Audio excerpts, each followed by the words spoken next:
Chapter 1. The Compulsion of Truth. There are few forces in the galaxy more dangerous than the unvarnished truth.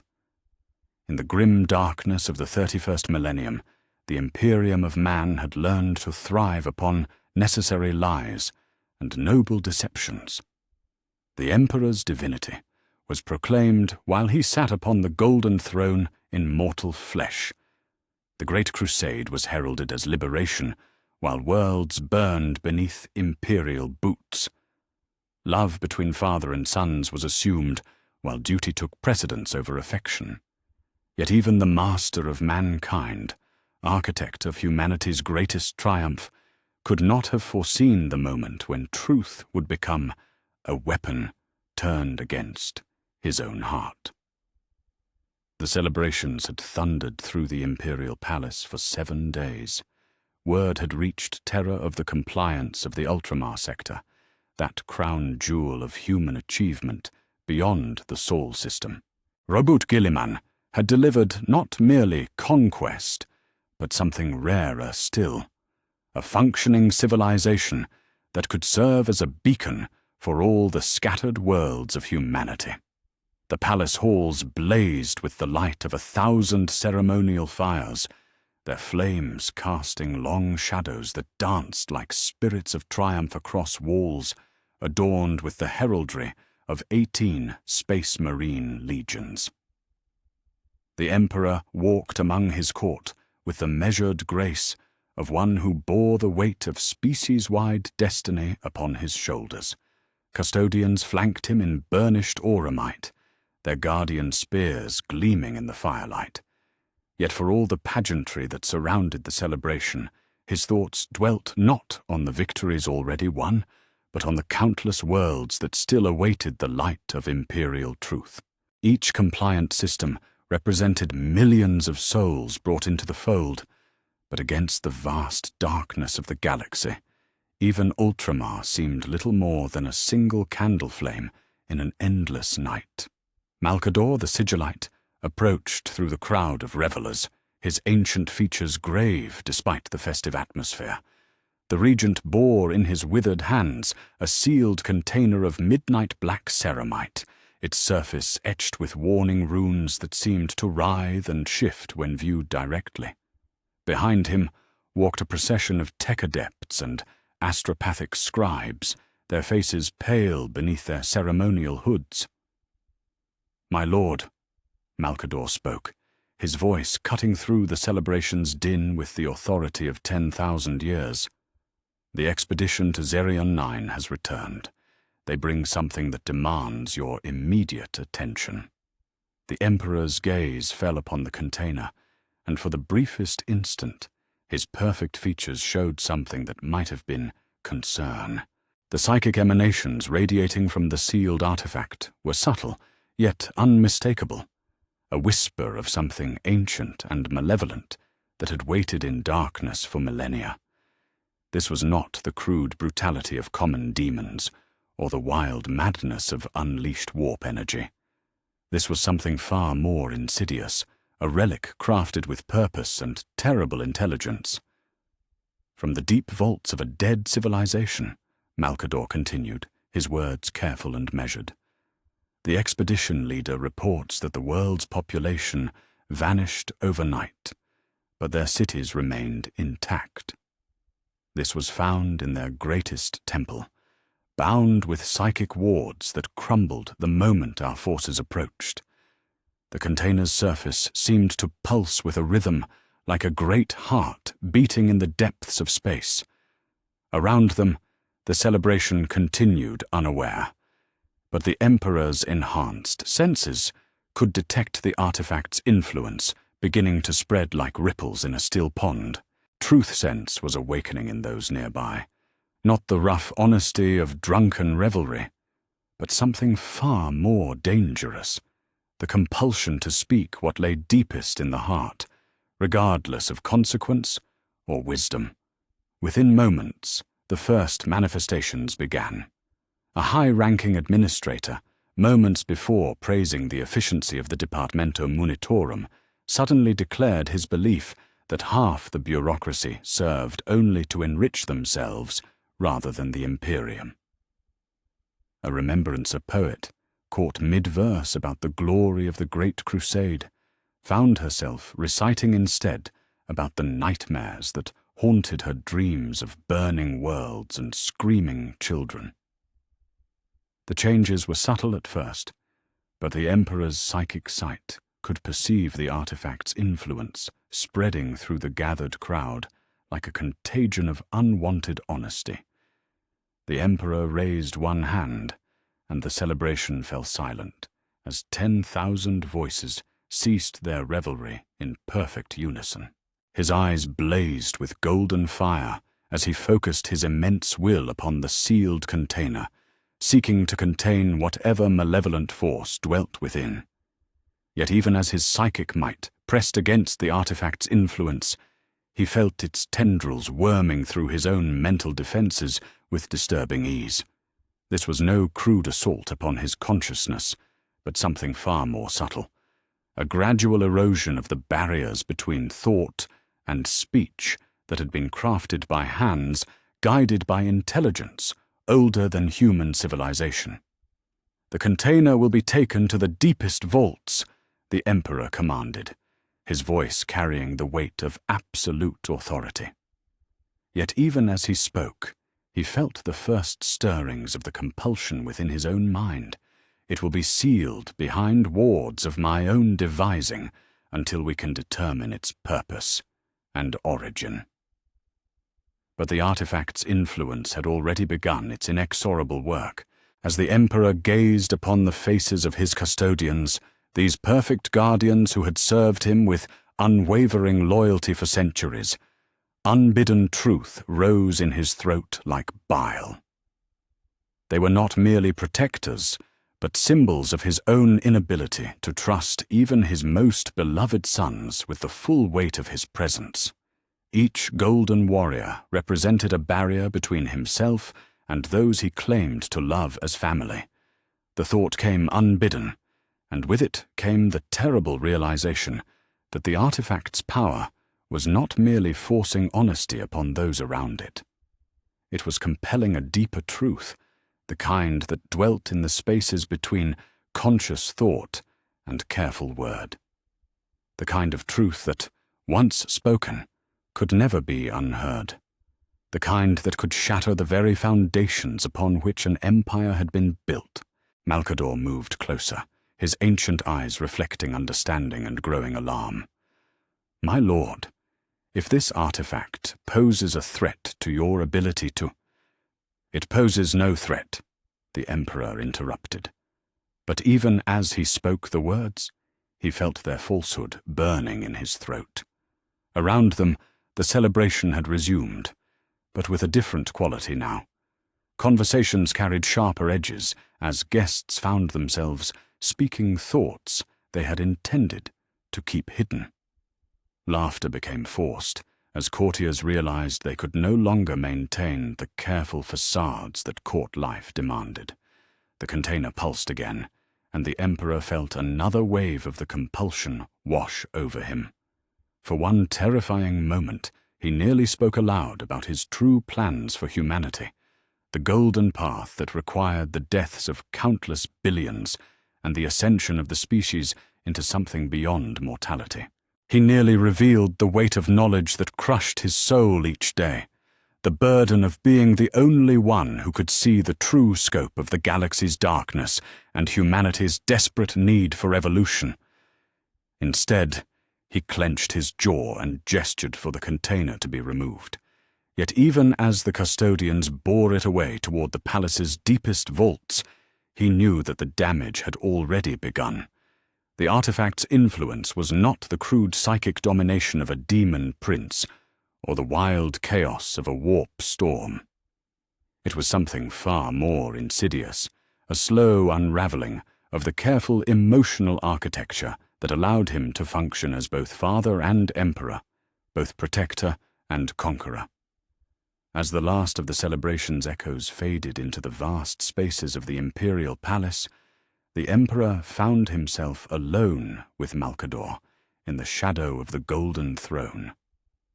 The ancient regent's weathered features showed the concern that a lifetime of service had taught him to conceal from all others. "How long?" Malcador asked simply.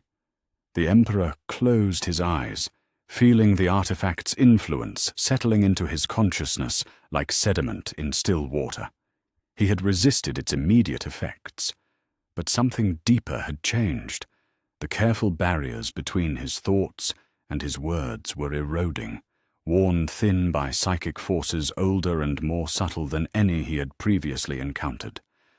"I do not know," he admitted, and even that small confession felt like a defeat.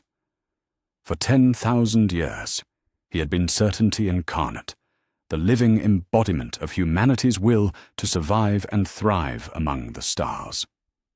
Yet now, he faced the terrifying prospect of becoming unable to maintain the careful silences that had allowed him to love his sons while using them as weapons of conquest.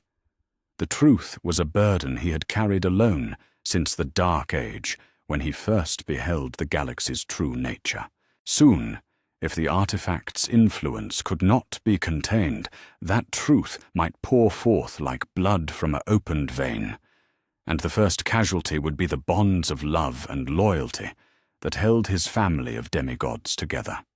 In the silence that followed, neither spoke of what they both knew, that the greatest empire in human history had just faced its first test, not from external enemies or internal rebellion, but from the simple, terrible power of absolute honesty. And that test had only just begun. Chapter 2. The Inevitable Question. 3 days had passed since the artifact's sealing, yet its influence lingered in the Emperor's mind like the taste of copper after battle. The deep vaults beneath the palace hummed with containment fields and psychic wards, but distance had not diminished the compulsion that gnawed at the barriers between thought and speech. Each conversation required constant vigilance, each word weighed against the terrible possibility of speaking truths that should remain buried in the depths of an immortal heart. The Strategium Imperialis blazed with the light of 1,000 data streams, hololithic displays showing the sprawling tapestry of the Great Crusade in all its terrible glory. Compliance reports flickered across vast screens, while star maps traced the advancing frontiers of human civilization. Yet for all the grandeur of imperial conquest, the chamber's true magnificence lay in the figures gathered around the central planning table.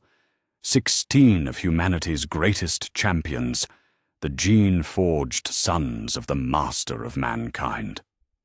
Horus Lupercal stood at the Emperor's right hand, his position as War Master evident in both bearing and the deference shown by his brothers.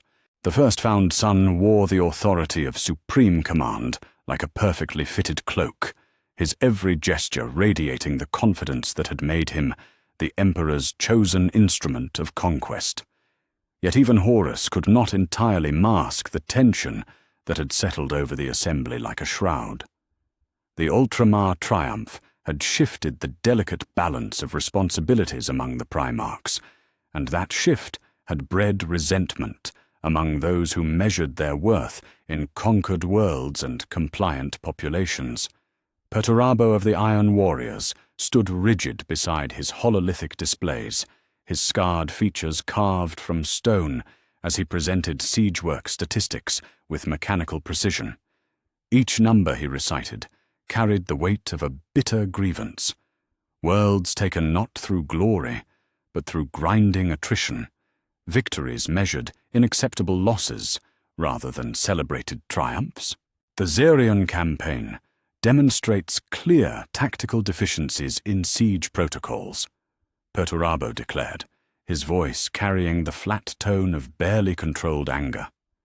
3 systems could have been brought to compliance in half the time, with proper fortification assessment and systematic reduction of defensive positions. Guilliman, still bearing the laurels of Ultramar's integration, raised one eyebrow with diplomatic precision. "Brother, the cultural integration achieved through negotiated compliance, yields far greater long-term stability than simple conquest. The Ultramar worlds provide not merely tribute, but willing participation in imperial governance. Willing participation, Perturabo repeated, the words dripping with contempt. How easily the favored son speaks of willing participation when his campaigns are measured in months, while mine stretch across decades of thankless siege warfare. The temperature in the Strategium seemed to drop several degrees as the assembled Primarchs recognized the dangerous edge in their brother's voice. Lionel Johnson's hand moved unconsciously toward his sword hilt, while Lehman Russ's fanged grin became something more predatory than amused. Even Sanguinius, whose presence normally brought calm to such gatherings, seemed unable to dispel the growing tension with his usual diplomatic grace. "Each campaign serves its purpose," Horus interjected, his War Master's authority carrying the weight of final judgment. "The Iron Warriors excel at reducing fortified positions that other legions cannot breach. That specialization serves the Crusade's greater needs, as does Guilliman's talent for cultural integration." "Specialization!" Angron snarled from his position at the table's far end, his scarred features twisted in perpetual rage. "A pretty word for being used as a weapon, while others receive the glory of statesmanship." The Emperor watched this exchange with growing horror as he felt the artifact's compulsion stirring in his consciousness like a sleeping serpent beginning to wake. Each barbed comment from his sons struck against his psychic defenses, threatening to unleash responses that would shatter the careful illusions upon which paternal authority rested. The truth was that he did have favorites among his gene-forged children, that some served purposes closer to his heart than others, that love and utility had become so intertwined in his ancient mind that separating them might prove impossible. The Crusade's needs dictate assignment of resources and responsibilities, the Emperor stated, his voice carrying the thunderous authority that had brought worlds to compliance through words alone. Yet even as he spoke, he felt the compulsion testing the boundaries of that statement, seeking cracks through which deeper truths might flow. Perturabo's dark eyes fixed upon his gene-father with an intensity that seemed to burn through the Strategium's artificial light. "And what of our needs, Father? What of the sons who bleed and die in your name, while others reap the rewards of their sacrifice?"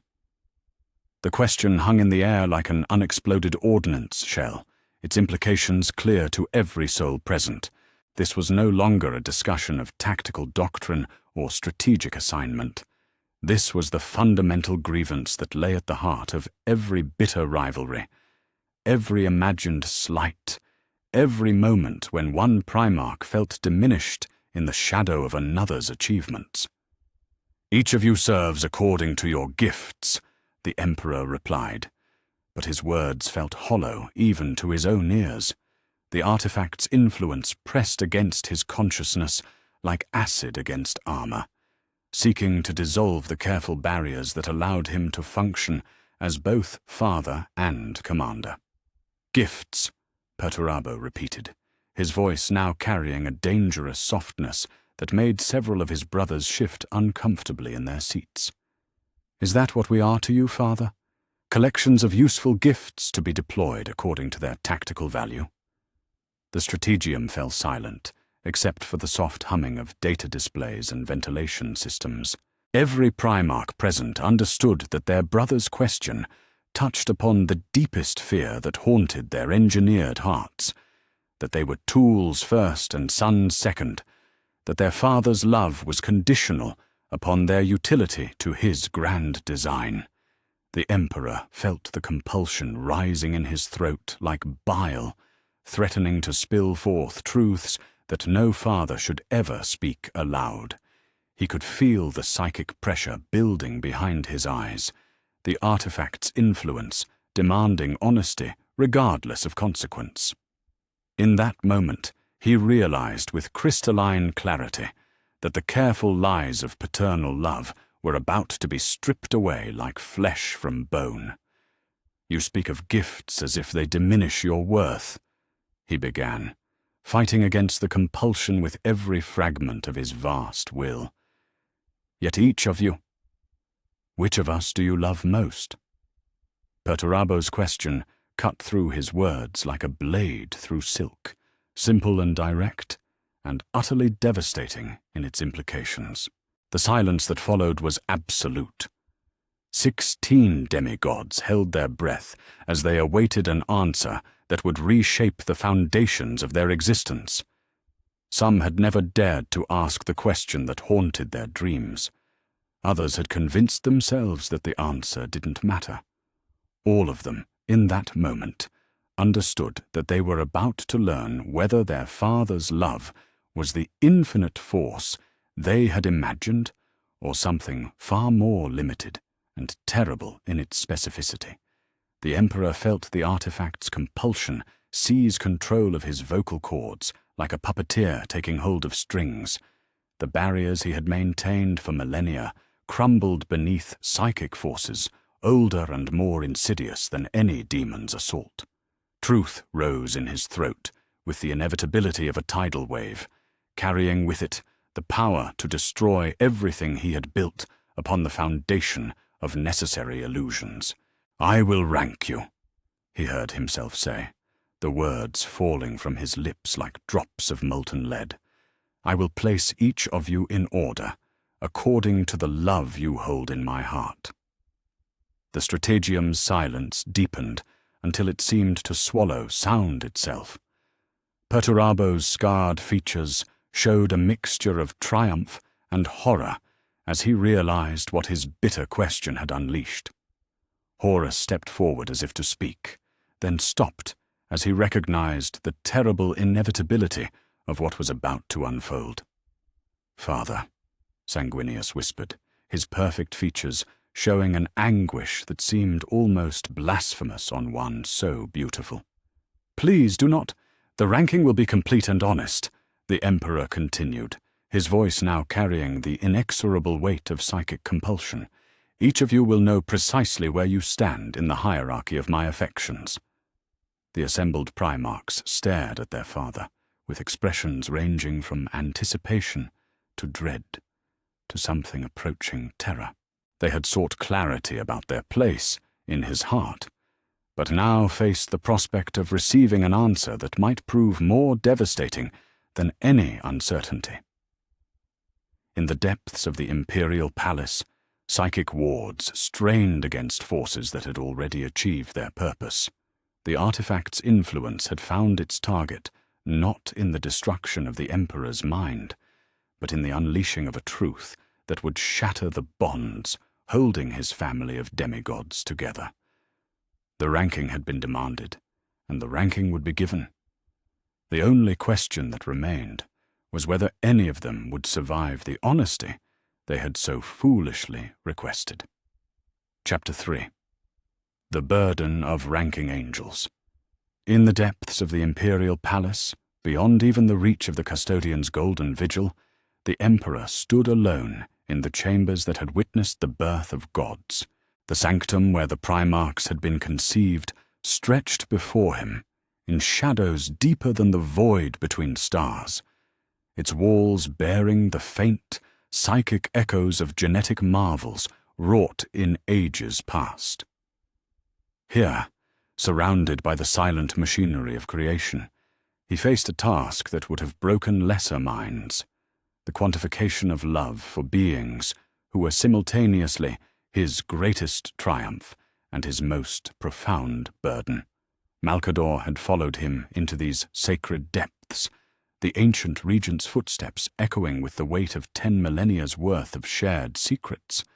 The sigillite's weathered features showed the strain of watching his oldest friend grapple with forces that defied even their combined wisdom. In all their years together, through the rise and fall of countless civilizations, they had never encountered a challenge quite like this. the complete erosion of the careful emotional barriers that allowed an immortal to function as both father and supreme commander. "You could refuse," Malcador said quietly, his voice barely disturbing the chamber's profound silence. "The compulsion is strong, but your will is stronger. You have resisted the whispers of gods older than human memory. Surely this artifact's influence can be overcome through sufficient effort and time."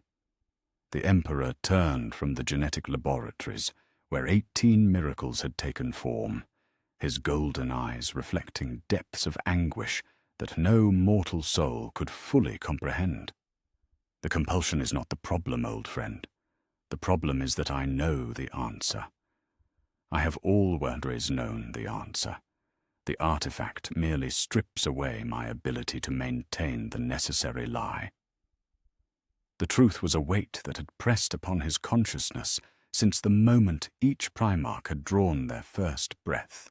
They were not merely sons in the biological sense, though genetic material drawn from his own flesh had shaped their forms. They were aspects of his own nature given independent existence, fragments of his psyche crafted to serve specific functions in the great work of human salvation. Yet from those first moments of artificial life, something unexpected had occurred. Genuine affection had bloomed alongside calculated utility. "Horus!" The Emperor spoke the name like an incantation, and the chamber's shadows seemed to shift in response. "The first found, the first to call me father. I loved him because he was proof that my creations could exceed even my expectations. But I also loved him because he was mine when I had nothing else in the galaxy that could claim such devotion." The memories flowed unbidden, stirring psychic resonances that made the ancient machinery hum with sympathetic vibration. Horus as a child, eyes bright with hero worship and innocent trust. Horus as a young warrior, eager to prove himself worthy of his gene father's approval. Horus as war master, bearing the weight of supreme command with grace that filled his creator with pride beyond measure. Yet even those cherished recollections carried darker undertones, the gradual emergence of ambition that went beyond service, the subtle pride that crept into his beloved son's heart like poison in honey. "Sanguinius," the Emperor continued, and his voice carried a different quality now, something approaching reverence. "Perfect in ways that even I did not dare to dream. He represents everything I hoped humanity could become, everything noble and pure and eternally worthy of preservation. Yet I fear that very perfection, for how can anything so beautiful survive in a universe determined to corrupt all that it touches?" The angel's creation had been an act of supreme hope, an attempt to craft not merely a weapon, but a symbol of what humanity might achieve when freed from the limitations of mortal flesh. Yet perfection carried its own burdens, and the Emperor had watched with growing concern as his most beloved son struggled beneath the weight of expectations that no being, however exalted, should be forced to bear alone. "Magnus." And now the Emperor's voice carried pain so profound that even Malcador stepped back in unconscious response. "My greatest success, and my most terrible failure. He alone among them understands the true scope of what we face, the real cost of the path humanity must walk. Yet that understanding isolates him from his brothers and threatens to break his mind beneath burdens no single soul should carry. The memory of Magnus's creation burned like fire in the Emperor's consciousness. He had crafted his red sun to be a bridge between the material and immaterial realms, a being capable of wielding psychic forces that would have destroyed lesser minds. Yet in granting such power, he had also condemned Magnus to see the galaxy's true nature in all its terrifying complexity. The isolation that came with such knowledge was a cruelty that haunted the Emperor's dreams. "Each of them carries a fragment of what I am," he admitted to Malcador, the words torn from his throat by the artifact's inexorable compulsion toward honesty. "Guilliman bears my capacity for organization and systematic thought. Dawn embodies my dedication to duty above all personal desire. Vulcan reflects the compassion I feel for ordinary humanity. Corax represents my understanding of liberation's necessity. Yet in dividing myself among them, I created beings who could never be complete, who would always hunger for the missing pieces of their nature." The cruel mathematics of love and utility pressed down upon him like the weight of a collapsing star. How could he rank Angron, whose noble soul had been butchered by the butcher's nails, against Fulgrim, whose pursuit of perfection served as both inspiration and warning? How could he compare Mortarian's grim endurance against the Khan's joyous freedom? Each son served essential functions in the great work, yet each also carried pieces of his heart that could never be measured or weighed against one another. "The rankings will destroy them," Malcador observed, his ancient voice heavy with foreboding. "They are demigods, but they are also children seeking their father's love. To place them in order of affection will shatter bonds that have held for decades." "Yes," the Emperor replied simply, the single word carrying the weight of inevitable tragedy. Yet the compulsion grows stronger with each passing hour. I feel it burning away the barriers that allow me to function as both parent and strategist. Soon the truth will spill forth whether I will it or not. At least this way, I can control the manner of revelation. The psychic pressure from the distant artifact pulsed through the palace's foundations like a second heartbeat, each beat weakening his ability to maintain the careful emotional architecture that had allowed him to love his sons while using them as instruments of conquest. The compulsion was not crude force, but something far more insidious, a gradual erosion of the distinction between private thought and spoken word that would eventually strip away every careful deception upon which imperial authority rested.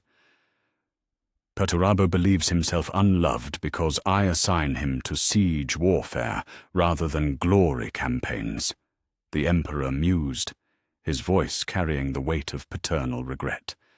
"Yet I trust him with the most crucial battles, the ones where failure would doom entire sectors. His bitterness blinds him to the fact that I rely upon his strength more than almost any other.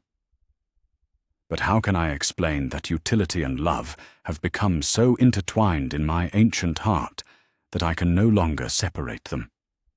The truth was that each assignment, each responsibility given to his sons, reflected not merely strategic necessity, but emotional investment. He gave Horus the War Master's burden because he trusted him above all others. He sent Russ to execute the difficult commands because the Wolf King's loyalty was absolute and unquestioning. He relied upon Dawn for Terra's defense because the Praetorian's dedication matched his own. Yet in making such choices, he had inadvertently created hierarchies of trust and responsibility that his sons interpreted as hierarchies of love. "The ranking will reveal the false foundation upon which our family has been built," the Emperor said, moving toward the chamber's great viewing portal that looked out upon the workshops where godlings had been born. "They believe my love for them is paternal in the manner of mortal fathers. They do not understand that I love them as aspects of myself, as fragments of a fractured psyche given independent existence to serve humanity's salvation." The artifact's influence pressed against his consciousness once more, and he felt another barrier crumble beneath its inexorable pressure.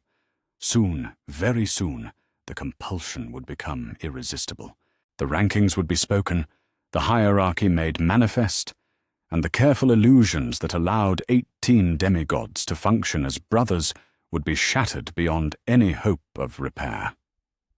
"I will begin with the lowest," he decided, the words falling from his lips with the finality of a death sentence. Perhaps mercy lies in allowing the least beloved to understand their position before the revelation of those who hold greater places in my heart compounds their anguish. Malcador said nothing, for what words could possibly suffice in the face of such inevitable tragedy? Instead, he simply stood, witness as the master of mankind prepared to destroy the bonds of love that held his greatest creation together, not through malice or cruelty, but through the simple, terrible power of absolute honesty. In the depths of the imperial palace, surrounded by the machinery that had birthed gods, the emperor began the grim work of quantifying the unquantifiable. The rankings took shape in his mind like a funeral procession, each name carrying the weight of dreams fulfilled and dreams forever broken.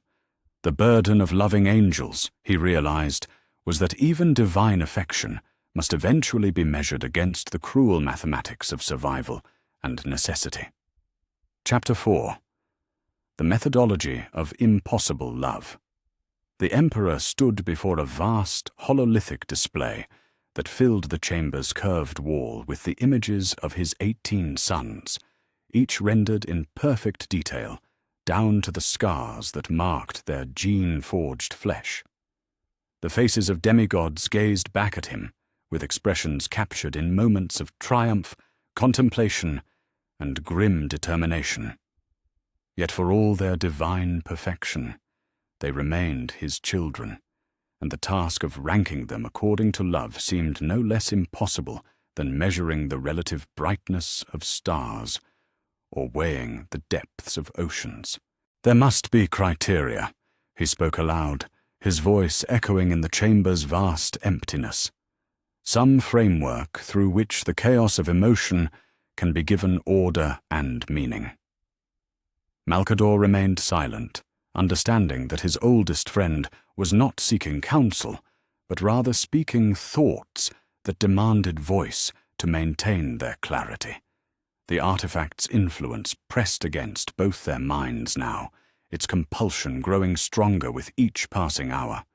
Soon, the emperor would be unable to resist its demand for absolute honesty, and when that moment came, the ranking must be complete and ready to destroy everything they had built together.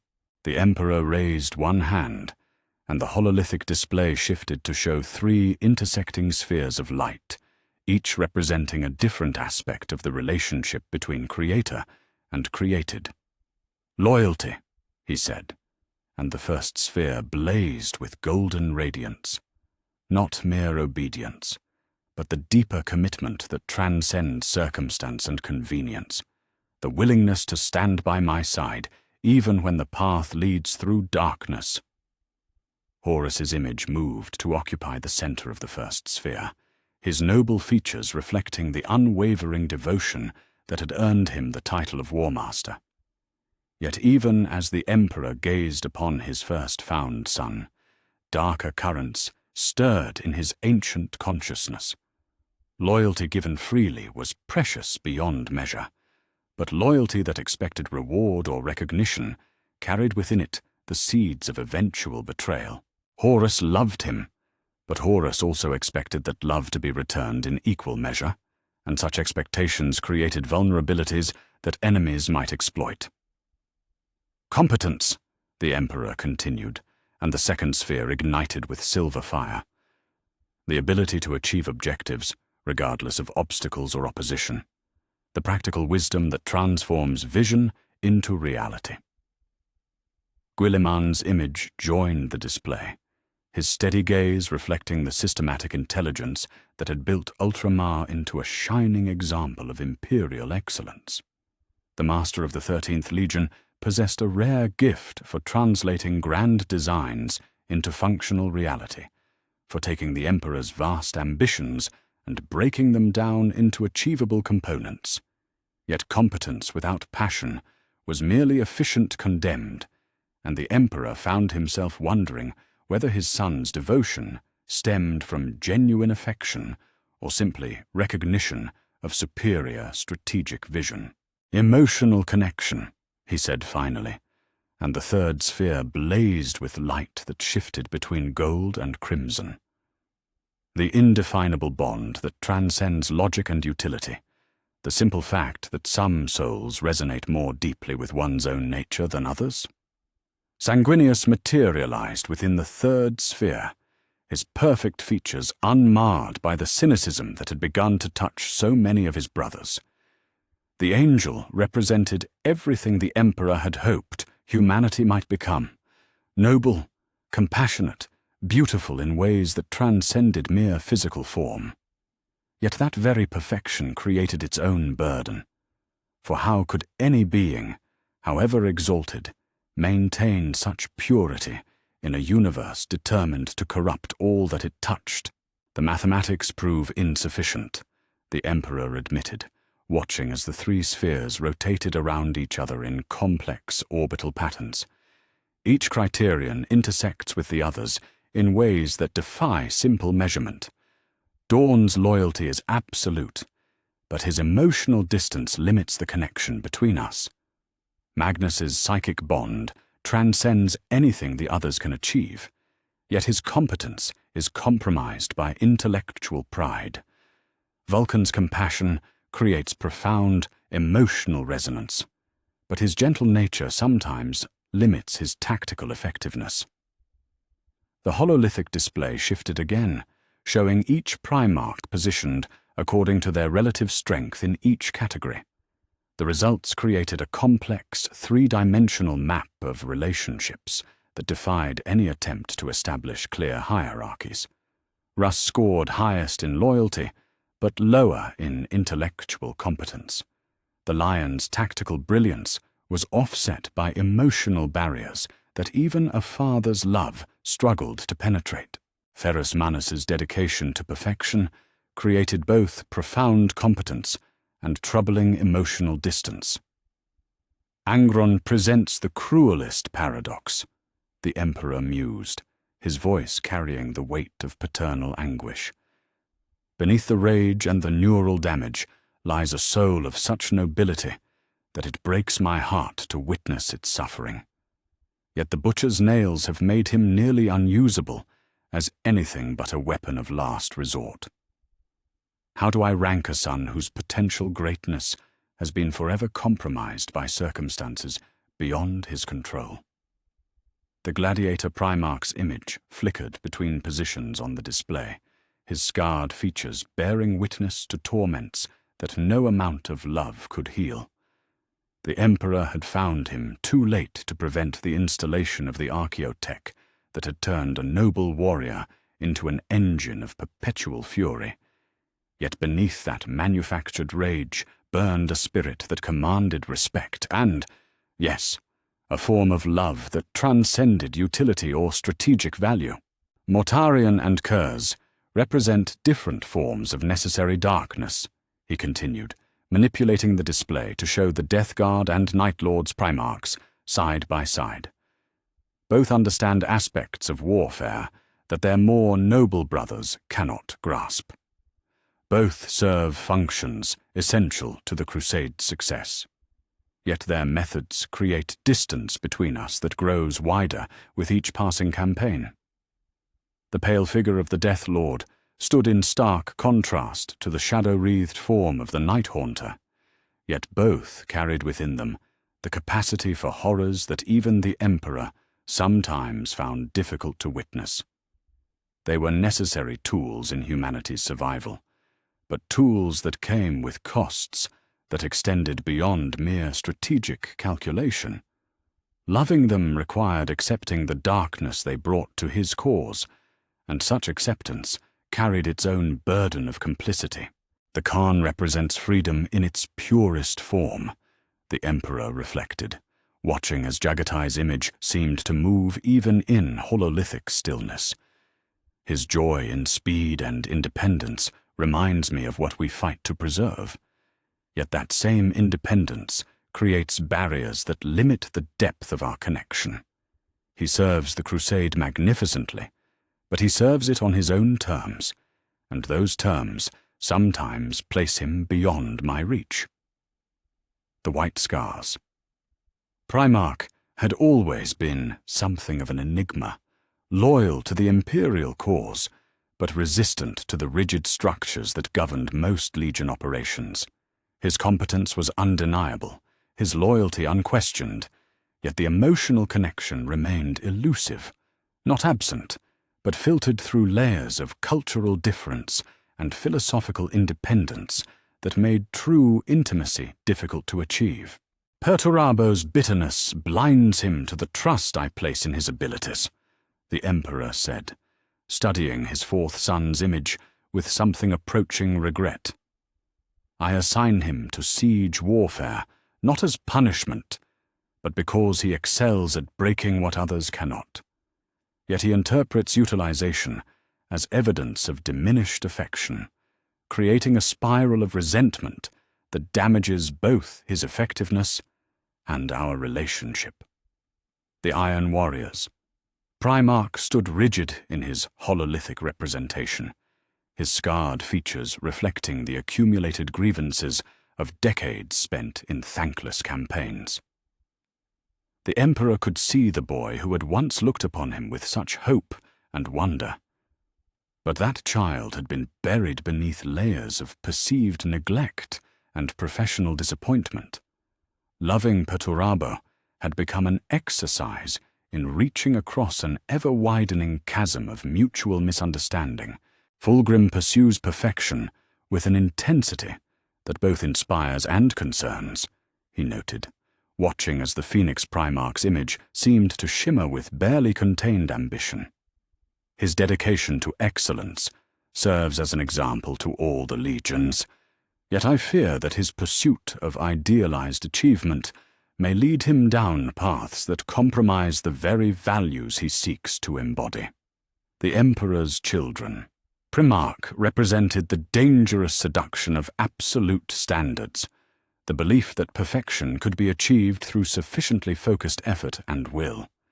Such dedication produced remarkable results, but it also created vulnerabilities to influences that promised shortcuts to transcendence.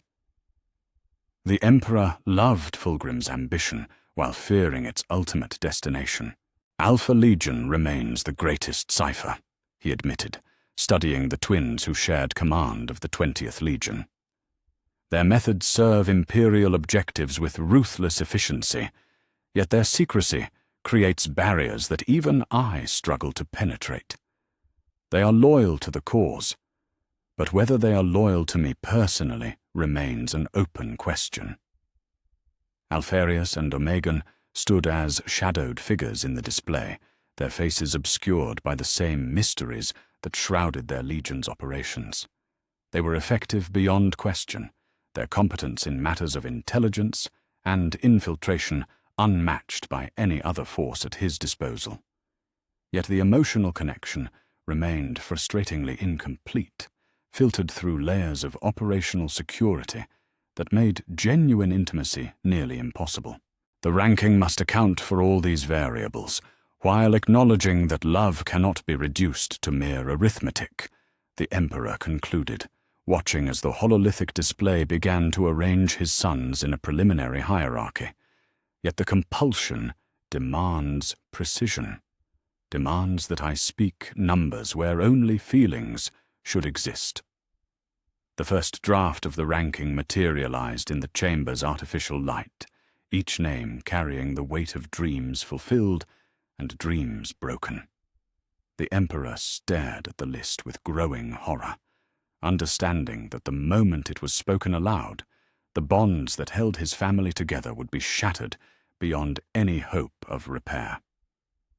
Yet the artifact's influence left him no choice. The ranking would be given, the hierarchy made manifest, and 18 demigods would learn exactly where they stood in the hierarchy of their father's affections.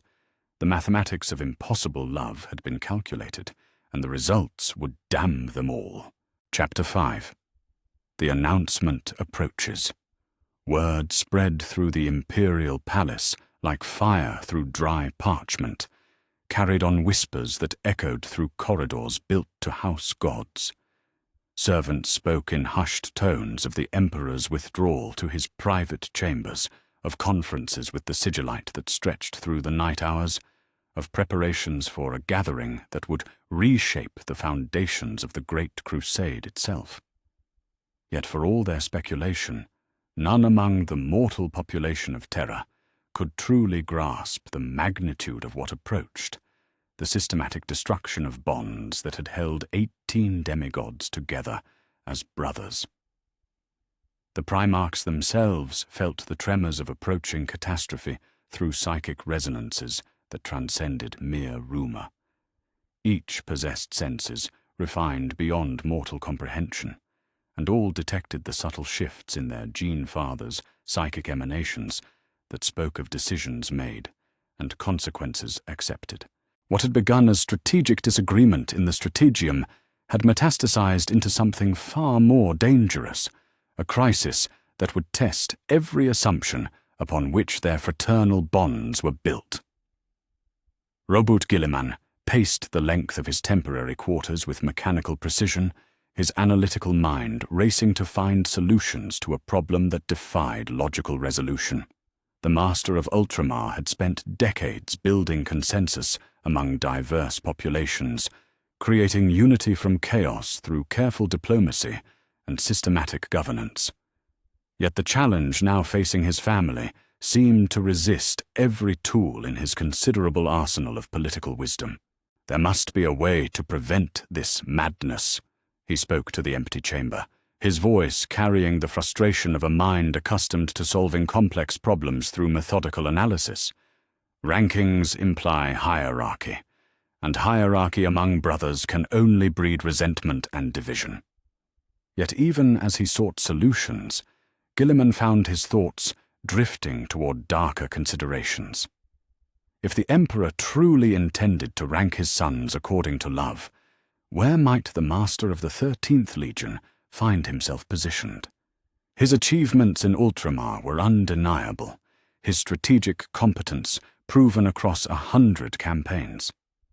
But competence and affection were not identical qualities, and the distinction had begun to haunt his normally confident thoughts. 3 levels below, in chambers that reeked of blood and chain-axe lubricant, Angron received the news with a reaction that surprised even his closest warriors. The Primarch of the World Eaters did not rage or bellow or demand immediate satisfaction through violence. Instead, he laughed, a sound devoid of humor that carried within it the accumulated bitterness of decades spent as the Emperor's attack dog. "So the old man will finally speak the truth," Angron growled to his equerry, scarred features twisting into something that might have been a smile on a more rational face. "No more pretending that we are all equally beloved sons. No more careful words that say nothing while meaning everything. Just the raw honesty of which son he would save if the ship were sinking and he could only choose one." The butcher's nails pulsed in Angron's skull, their neural interfaces singing with anticipation of the violence that must surely follow such revelations. He had always known himself to be among the least favored of the Emperor's children, his methods too brutal, his damaged mind too unreliable for anything but the crudest applications of force. Yet there was liberation in having such knowledge confirmed, rather than living with the false hope that love might overcome utility. In the uppermost spires of the palace, where crystalline walls caught and refracted the light of Terra's dying sun, Fulgrim studied his reflection in mirrors polished to impossible perfection. The Phoenix Primarch had always understood himself to be exceptional among exceptional beings, crafted with aesthetic sensibilities and pursuit of excellence that set him apart from his more brutally functional brothers. Surely such refinement would earn recognition in any honest assessment of paternal affection. "The ranking will vindicate everything we have achieved," he murmured to his reflection, adjusting the fall of his perfect hair with movements that bordered on ritual. "Father will see that true greatness lies not in mere conquest, but in the pursuit of idealized perfection. The Emperor's children have always represented the highest aspirations of his vision for humanity." Yet beneath the confident words, doubt gnawed like acid at the edges of Fulgrim's self-assurance. What if the Emperor valued pragmatic competence over aesthetic achievement? What if the rankings reflected strategic utility rather than personal admiration? The possibility of discovering himself ranked below brothers he considered intellectually and culturally inferior had begun to poison even his most basic assumptions about his place in the imperial hierarchy. Magnus the Red stood alone in his meditation chambers, reaching out through psychic channels that spanned the galaxy in search of his gene father's consciousness. The Crimson King possessed empathic abilities that transcended normal communication, psychic gifts that had always allowed him to sense the Emperor's thoughts and intentions with clarity that his brothers envied. Yet now those same channels seemed blocked by barriers that resisted even his most focused efforts at penetration. "Father," he whispered into the psychic void, his voice carrying across dimensions that existed between the material realm and the warp's chaotic depths. "Do not allow this compulsion to destroy what we have built together.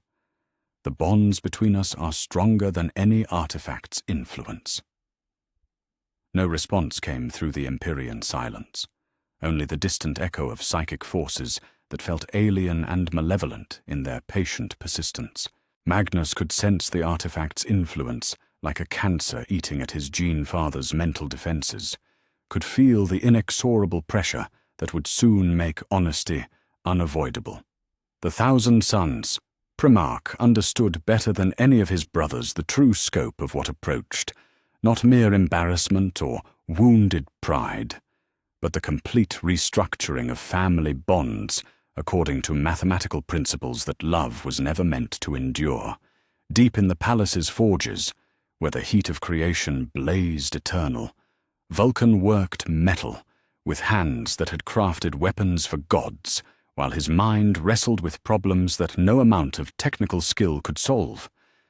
The gentle giant among the Primarchs had always served as mediator when tensions arose between his brothers, his patient wisdom and genuine compassion making him a natural choice for diplomatic intervention. Yet the crisis now approaching seemed to resist every attempt at peaceful resolution. "Perhaps if we spoke to him together," Vulcan mused to the apprentice smiths who worked alongside him, his voice carrying the measured cadence of one accustomed to teaching through example. Surely the combined voices of his sons would carry more weight than individual protests. Yet even as he spoke the words, Vulcan recognized their futility. The Emperor had never been swayed by emotional appeals when strategic necessity demanded action, and the artifact's compulsion seemed to have moved beyond the reach of mere persuasion. Whatever force drove their gene father toward this devastating honesty operated according to principles that transcended family loyalty or paternal wisdom.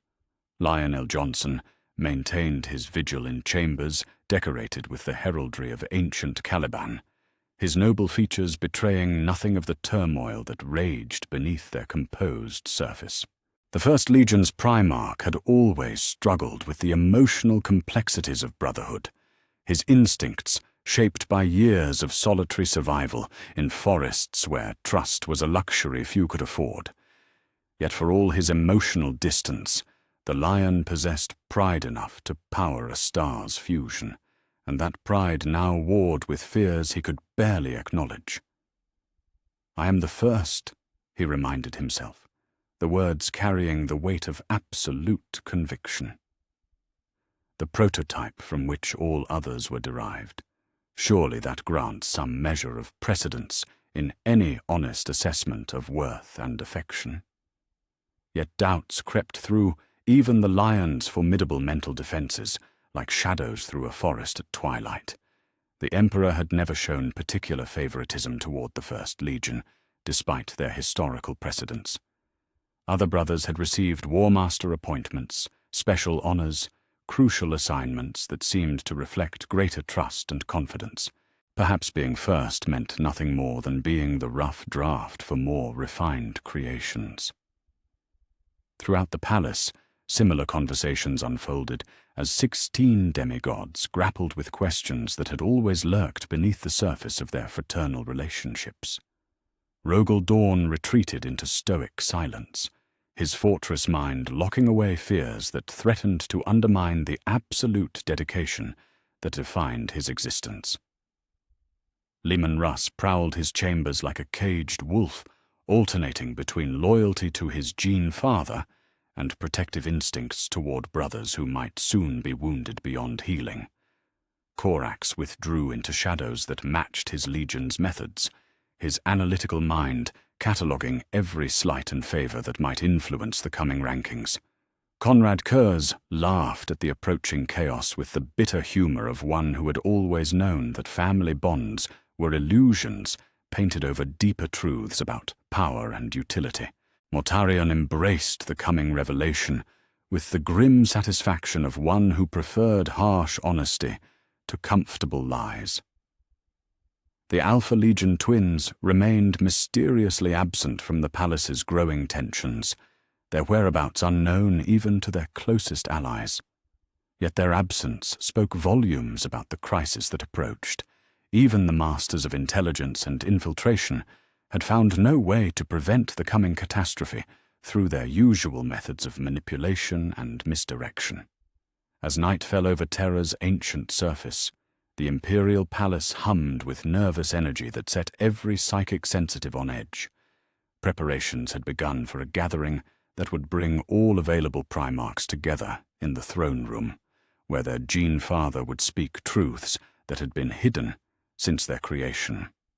None could predict exactly how the rankings would unfold, but all understood that the bonds holding their family together would not survive the revelation unchanged.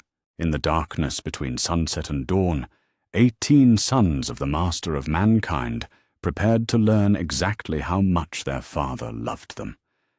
And in that preparation, each began to understand that some questions carried answers too devastating to survive intact.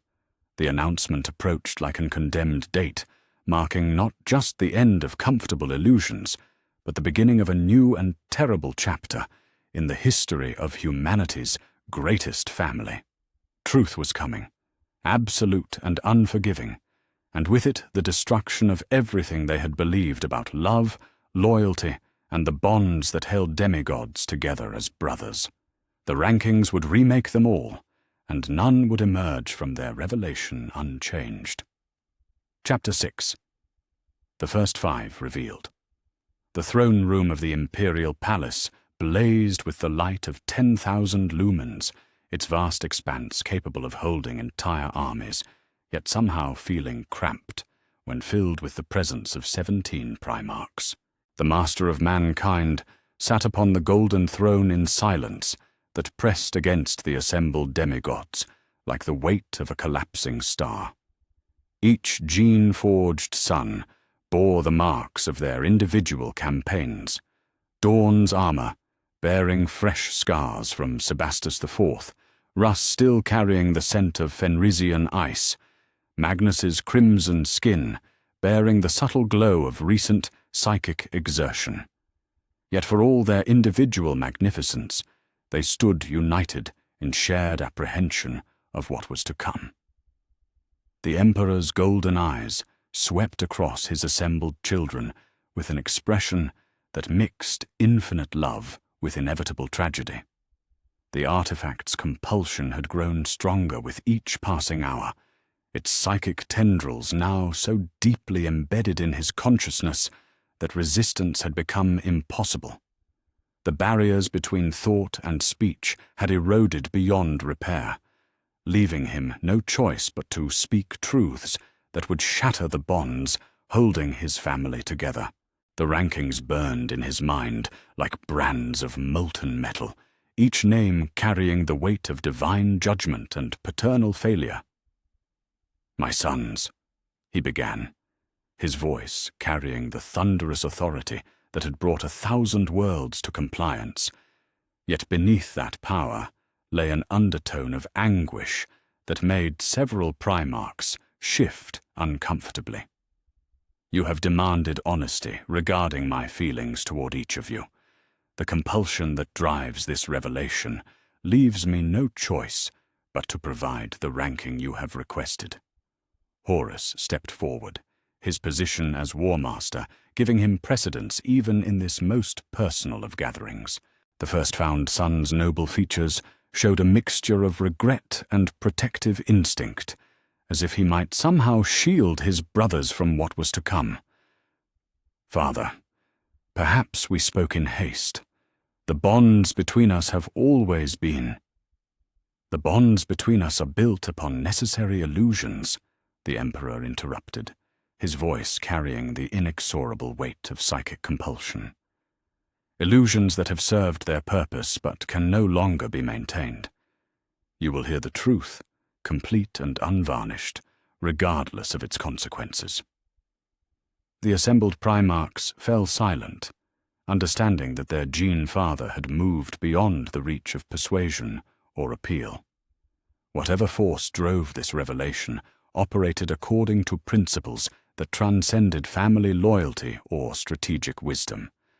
The rankings would be spoken, and with them would come the destruction of everything they had believed about love, preference, and paternal affection. "I will begin with those who hold the lowest positions in my heart," the Emperor declared, each word falling like a hammer blow upon the throne room's perfect acoustics.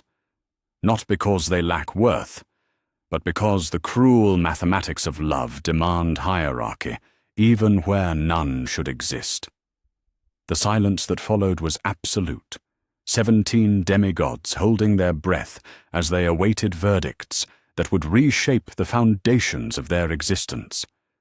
Some had convinced themselves that they could accept any ranking with dignity.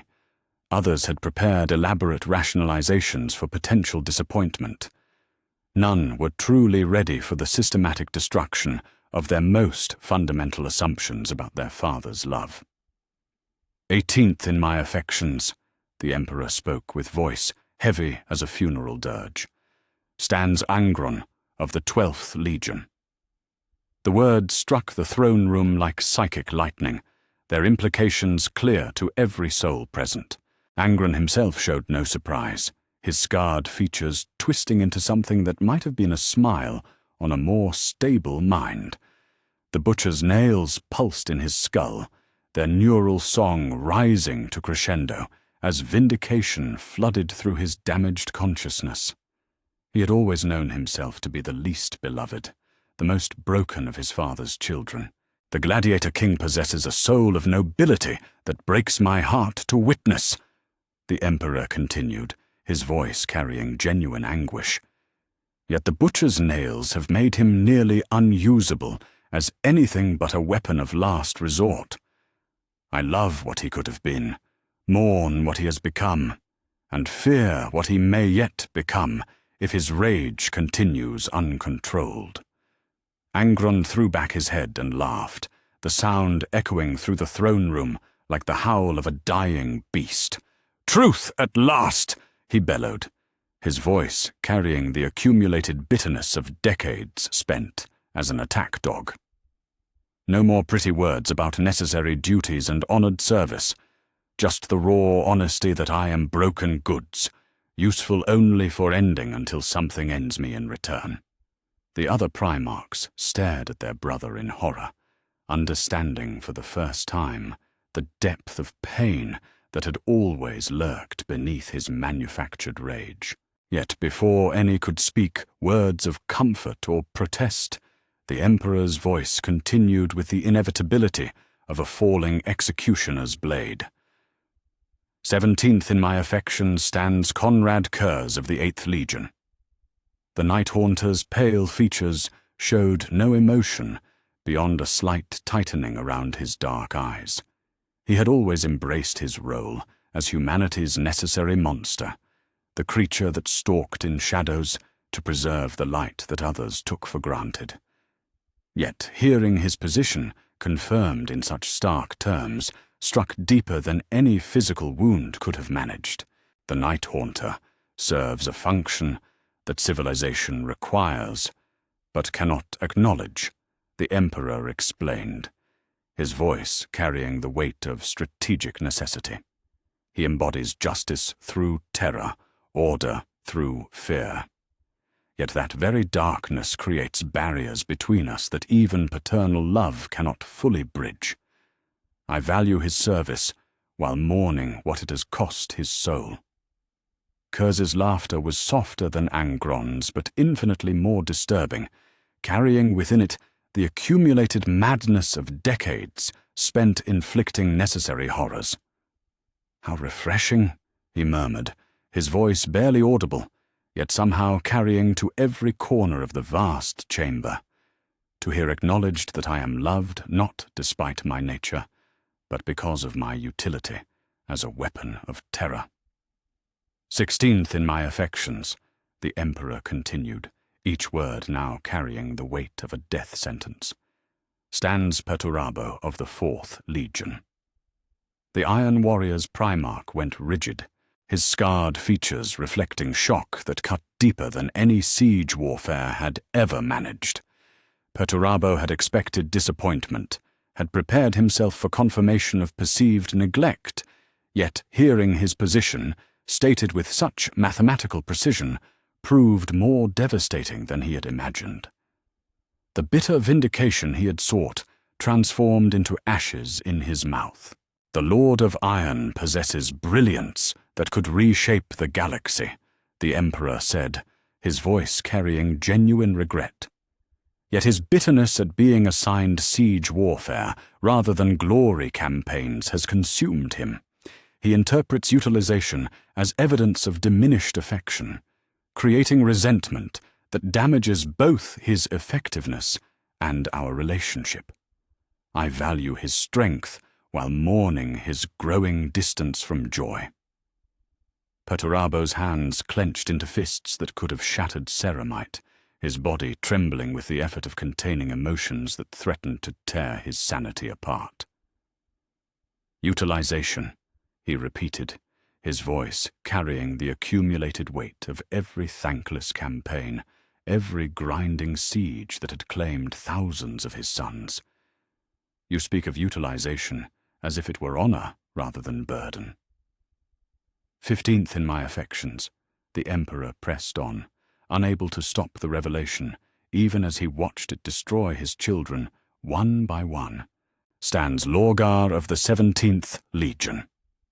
The word-bearer's perfect features went ashen, his golden skin losing its radiance as the implications struck home.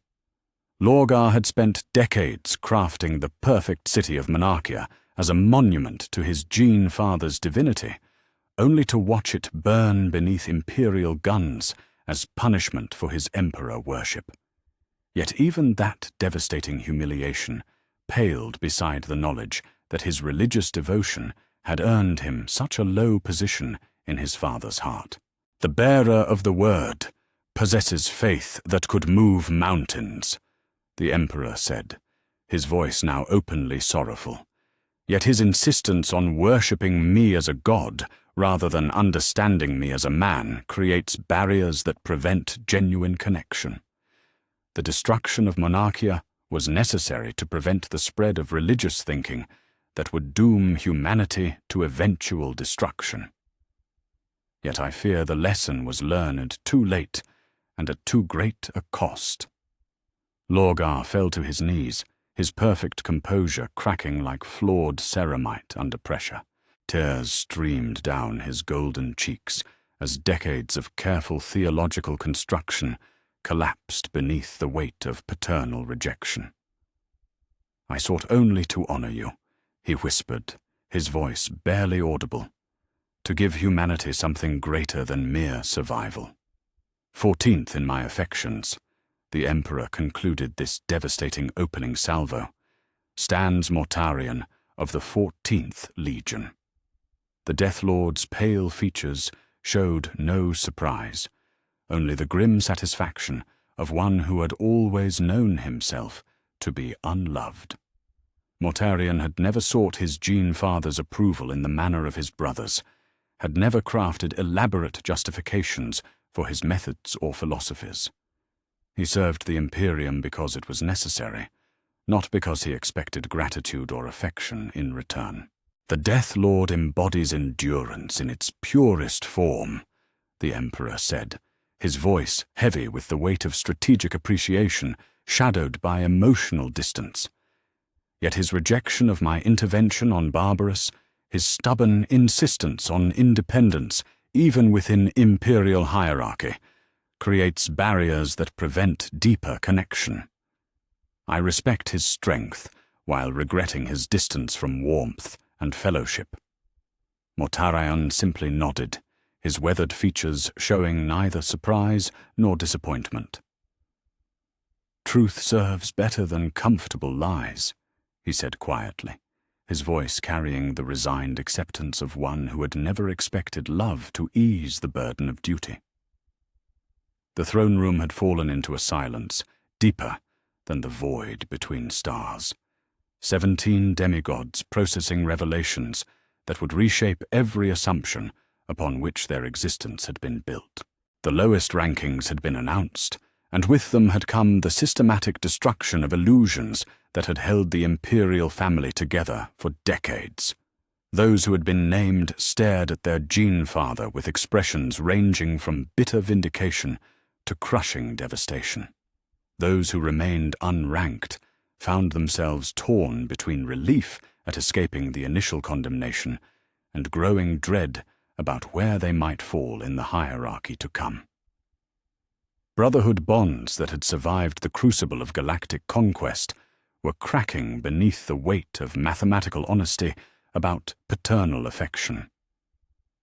The Emperor gazed upon his assembled sons with eyes that held the accumulated sorrow of 10,000 years, understanding that each word spoken brought them closer to irrevocable fracture. Yet the compulsion drove him onward, demanding complete revelation regardless of consequence. The rankings had begun, and already the damage was beyond repair. 13 more positions remained to be announced, 13 more opportunities to shatter hearts and destroy the bonds that had held demigods together as brothers. The truth was being revealed, and truth, as always, was proving more destructive than any weapon in humanity's arsenal. In the depths of the Imperial Palace, ancient systems registered psychic disruptions that threatened the very foundations of imperial unity. The family of gods was tearing itself apart, one honest word at a time. Chapter 7. The Middle Sons. The silence that followed the announcement of the 5 lowest positions stretched like a taut wire ready to snap. In the vast expanse of the throne room, 17 Primarchs stood paralyzed between horror at what they had witnessed and dread of what was yet to come.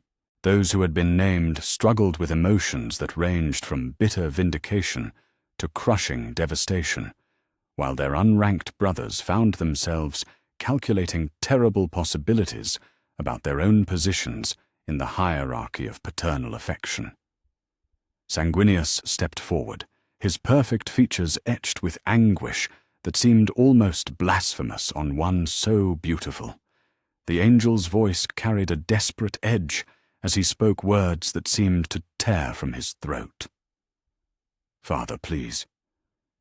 Can you not see what this is doing to us? The bonds that have held us together for decades are..." "The bonds were built upon lies," the Emperor interrupted, his voice carrying the inexorable weight of psychic compulsion. "Necessary lies, perhaps, but lies nonetheless. You demanded truth, and truth you shall receive, regardless of its consequences." The artifact's influence pressed against his consciousness like acid against armor, dissolving the last barriers between private thought and spoken word. He could feel the next set of rankings burning in his mind like brands of molten metal, each name carrying the weight of divine judgment that would shatter another piece of the family he had spent centuries building. Yet the compulsion left him no choice but to continue the systematic destruction of everything he held dear. 13th in my affections, the Emperor declared, his voice echoing through the throne room with the finality of a death sentence, stands Corax of the 19th Legion. The Raven Lord's pale features showed no surprise, only the quiet resignation of one who had always understood himself to be peripheral to the great works of empire. Corax had never sought the spotlight that illuminated his more ambitious brothers, had never demanded recognition for victories achieved through stealth and precision rather than glorious conquest. Yet hearing his position confirmed in such stark mathematical terms struck deeper than he had expected. The Deliverer embodies liberation in its purest form, the Emperor explained, his voice heavy with regret. His dedication to freeing the oppressed serves as a moral compass for the entire crusade. Yet his solitary nature, his preference for shadows over brotherhood, creates barriers that prevent deeper emotional connection. I respect his principles, while mourning the distance they create between us. Corax nodded slowly, his dark eyes reflecting acceptance, shadowed by profound sadness.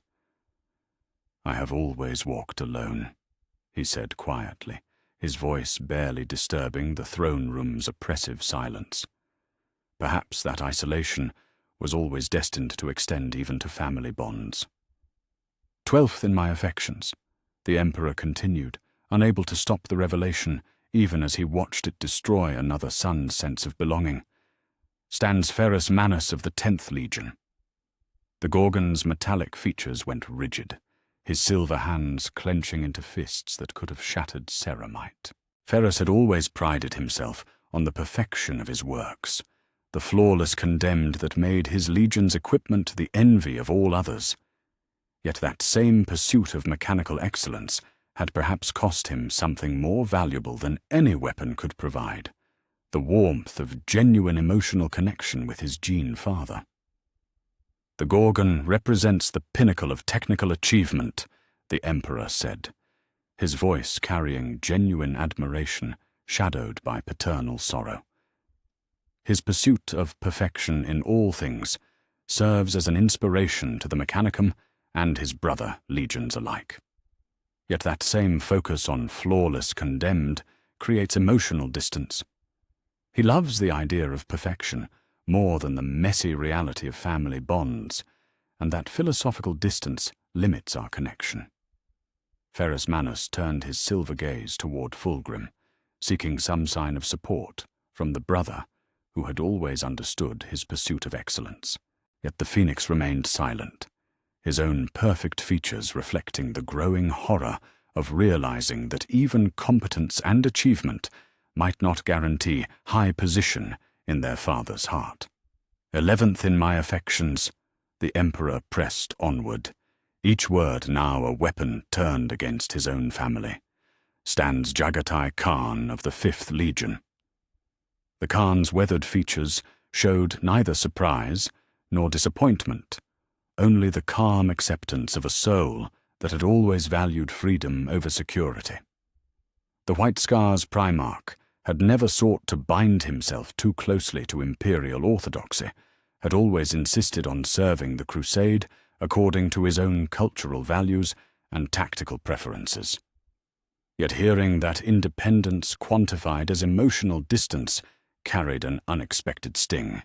The Warhawk embodies the joy of freedom and the beauty of speed, the Emperor said, his voice carrying genuine affection tempered by strategic frustration. His cultural independence and tactical flexibility serve the crusade magnificently. Yet that same freedom creates philosophical barriers between us. He serves my cause while remaining fundamentally his own man, and such independence admirable though it may be, limits the depth of connection possible between father and son. The Khan's response came with characteristic directness. The hawk that soars too high finds the air thin, he said simply, his voice carrying the wisdom of steps that had shaped his soul. Perhaps distance was always the price of freedom, even freedom to love on one's own terms. "10th in my affections," the Emperor declared, his voice now carrying a note of particular complexity, "stand the twin souls who command the 20th Legion." A murmur of confusion rippled through the assembled Primarchs, for officially the Alpha Legion was commanded by a single Primarch known as Alpharius.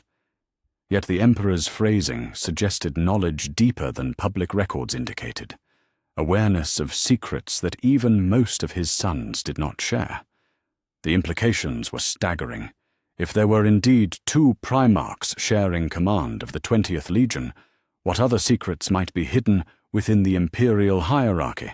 The Hydra's heads serve Imperial objectives with ruthless efficiency, the Emperor continued, his voice carrying the weight of strategic appreciation, shadowed by emotional frustration. Their methods of intelligence gathering and infiltration remain unmatched throughout the Crusade. Yet their dedication to secrecy creates barriers that even I struggle to penetrate. They are loyal to the cause, but whether they are loyal to me personally remains deliberately obscured. Such operational security, necessary though it may be, prevents the genuine intimacy that family bonds require. No response came from the Alpha Legion's representatives, their silence as revealing as any words could have been. The mystery that surrounded their methods extended even to their emotional connections, making them valuable assets, but distant sons. "9th in my affections," the Emperor continued with voice heavy as a falling mountain, "stands Leman Russ of the 6th Legion." The Wolf King's fanged features twisted in an expression of genuine shock, his fierce pride warring with confusion at finding himself ranked so relatively low. Russ had always considered himself among the Emperor's most trusted sons, the one called upon to execute the most difficult and distasteful commands. Yet that very utility seemed to have cost him something more precious than strategic value, a deeper place in his Gene father's heart. The Wolf King embodies loyalty in its most absolute form, the Emperor explained, his voice carrying genuine affection mixed with strategic regret. His willingness to serve as my executioner, to bear the burden of necessary harshness that his brothers cannot shoulder, makes him invaluable to imperial governance. Yet that same blunt instrument quality limits the deeper emotional connection between us. I rely upon his strength while sometimes forgetting that he possesses a soul capable of more than just faithful violence. Russ snarled low in his throat, the sound carrying decades of unexamined assumptions about his place in the imperial hierarchy. "You made me your attack dog," he growled, his voice carrying the accumulated weight of every distasteful command he had condemned without question. "Yet now you tell me that loyalty costs more than it earns." "8th in my affections," the Emperor concluded this devastating middle section, "stands Lion L. Johnson of the 1st Legion." The Lion's noble features went pale, his proud bearing wavering for the first time in memory as the implications struck home. The 1st Legion's Primarch had always taken pride in his historical precedents, had always assumed that being the prototype granted him special status in their father's estimation. Yet the ranking revealed that chronological priority meant less than emotional accessibility in the cruel mathematics of paternal affection. "The Lion represents everything I hoped to achieve in my first attempt at creating a gene-forged son," the Emperor said, his voice carrying the weight of scientific pride shadowed by emotional disappointment. His tactical brilliance and absolute dedication to imperial ideals serve as examples to all who follow. Yet his suspicious nature, his tendency to second-guess the motives of others, even within his own family, creates barriers that prevent genuine intimacy. I created him to be perfect, but perfection without trust is merely magnificent isolation. The lion's jaw tightened as decades of careful emotional control threatened to crack beneath the weight of such devastating honesty. He had always maintained distance from his brothers as a matter of strategic wisdom, but to learn that such caution had cost him his father's deepest affection was a blow that struck deeper than any enemy's blade. The throne room had become a charnel house of shattered assumptions and broken dreams. 10 Primarchs had been ranked, and each revelation had carved away another piece of the bonds that had held the imperial family together. Those who had been named struggled with emotions that ranged from resigned acceptance to barely contained rage, while their unranked brothers began to understand that even competence and loyalty might not guarantee high position in the hierarchy to come. The middle rankings had proven that being average in their father's affections felt like rejection to beings crafted to be exceptional in all things. Each Primarch had spent decades assuming their position was secure, their place in the Emperor's heart guaranteed by service and sacrifice. Yet the mathematical precision of the ranking system was stripping away such comfortable assumptions, one devastating revelation at a time. Gilliman found his analytical mind racing to comprehend patterns that defied logical explanation. Competence seemed insufficient, loyalty was apparently not enough, and even historical precedents carried less weight than emotional accessibility. If such capable sons could rank so relatively low, what hope did any of them have of truly securing their father's deepest affections? The Emperor gazed upon his assembled children with eyes that held the accumulated sorrow of watching dreams die in real time. 8 more positions remained to be announced, 8 more opportunities to shatter hearts and destroy illusions.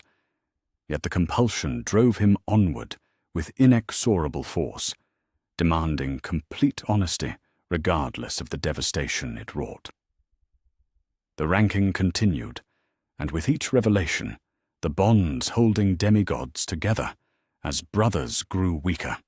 Truth was proving more destructive than any weapon, more devastating than any enemy the Imperium had ever faced. The family was tearing itself apart, one honest word at a time, and there was no power in the galaxy that could stop the systematic destruction of everything love had built. Chapter 8. The Beloved Sons. The throne room had become a cathedral of shattered dreams, its golden walls bearing witness to the systematic destruction of bonds that had taken centuries to forge. 10 Primarchs had been named, 10 positions in the hierarchy of paternal love revealed with mathematical precision that carved deeper wounds than any enemy blade could manage. Those who remained unranked found themselves caught between desperate hope and growing certainty that even elevation above their brothers would come tainted with guilt and anguish. Malcador the Sigillite stepped closer to the golden throne, his ancient features bearing the weight of 10 millennia's worth of accumulated sorrow. The regent could feel psychic disturbances radiating from the assembled Primarchs, like heat from a forge, their emotional turmoil threatening to manifest in ways that could tear the palace itself apart. Yet when he opened his mouth to speak words of intervention, the Emperor's golden gaze silenced him with the terrible weight of absolute compulsion. The artifact's influence cannot be contained through mere discipline, the Emperor said, his voice carrying the exhausted resignation of one who had spent days fighting an unwinnable battle. The truth will emerge, regardless of our preferences. Better to control the manner of revelation than allow it to burst forth in uncontrolled fury. The custodians had begun moving into defensive positions around the throne room's perimeter, their auramite armor gleaming with reflected light from the overhead lumens. These perfect guardians could sense the approaching storm as clearly as any weather prophet, could feel the electrical tension building between demigods whose emotional control was rapidly deteriorating. Some of the lower-ranked Primarchs had begun exhibiting signs of barely contained rage, their superhuman restraint the only thing preventing immediate violence. "Seventh in my affections," the Emperor declared, his voice cutting through the throne room's oppressive atmosphere like a blade through silk, stands Fulgrim of the 3rd Legion. The Phoenix Primarch's perfect features showed a complex mixture of validation and growing unease as the implications struck home. Fulgrim had always known himself to be exceptional among exceptional beings, his pursuit of aesthetic and tactical perfection serving as inspiration to legions throughout the crusade. Yet even securing a position in the upper tier of his father's affections could not entirely offset the knowledge that 6 of his brothers held higher places in the hierarchy of love. The Phoenix embodies the pursuit of perfection in all its forms, the Emperor explained, his voice carrying genuine admiration shadowed by paternal concern. His dedication to excellence serves as an example to all who would elevate themselves above mediocrity.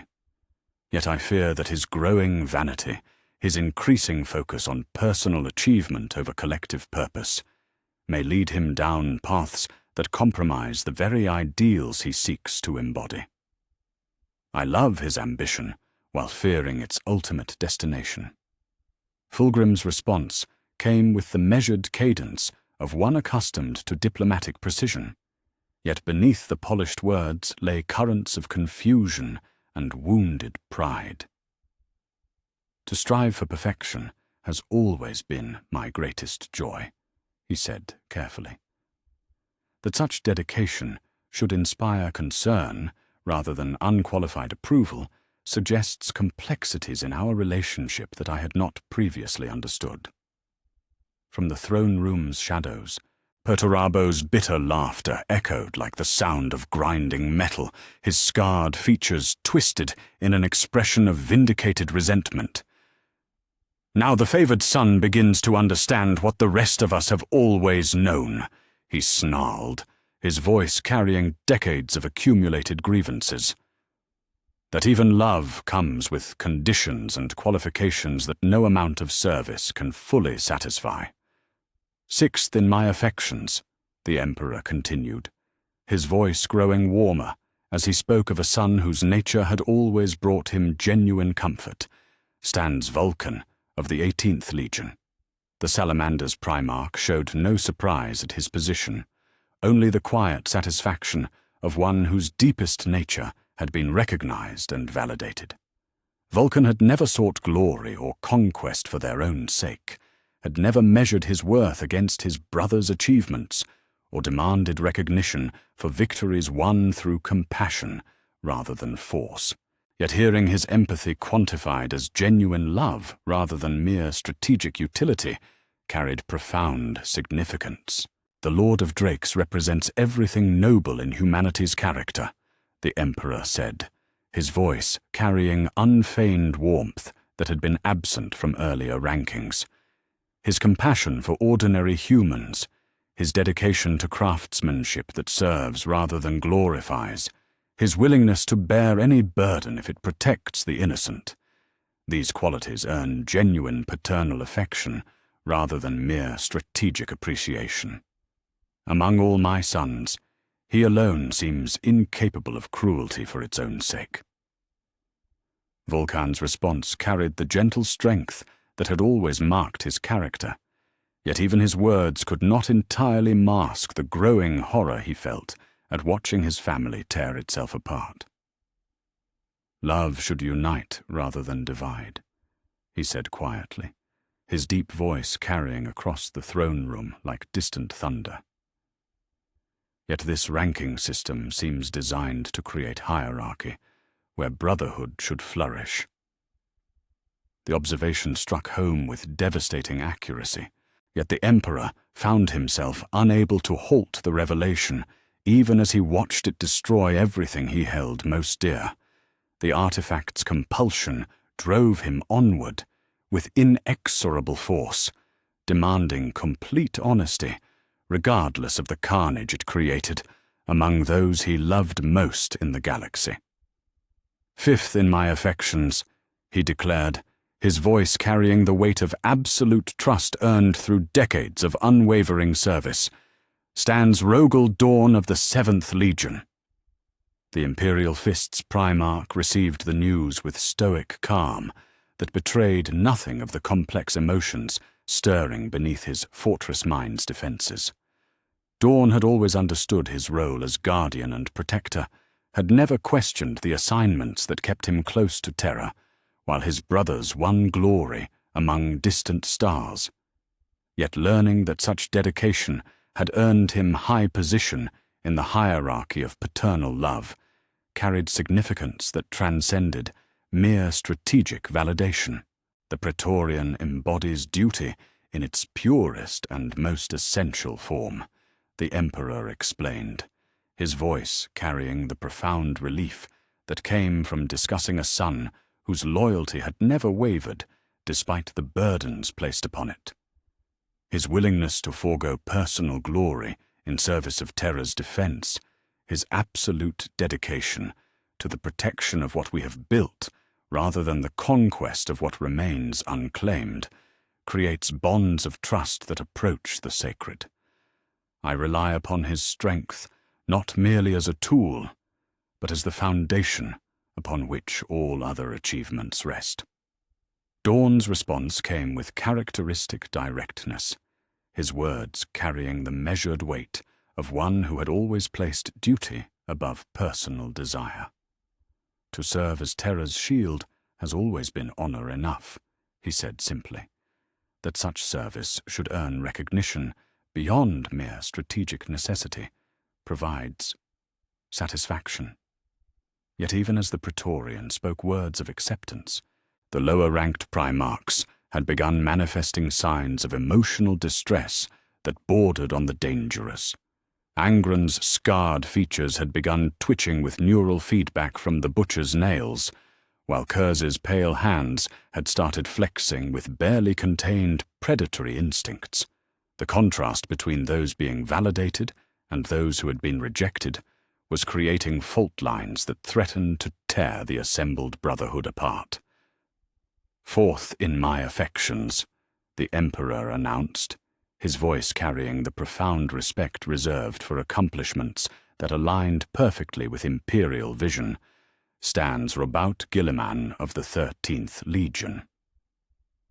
The Ultramarine's Primarch received the news with the analytical precision that had always marked his approach to complex problems, yet beneath his composed exterior lay profound satisfaction at having his methods and philosophies validated by the highest possible authority. Guilliman had always believed that practical governance and systematic organization served humanity better than mere conquest, yet securing explicit recognition for such beliefs from his gene father carried significance that transcended personal vindication.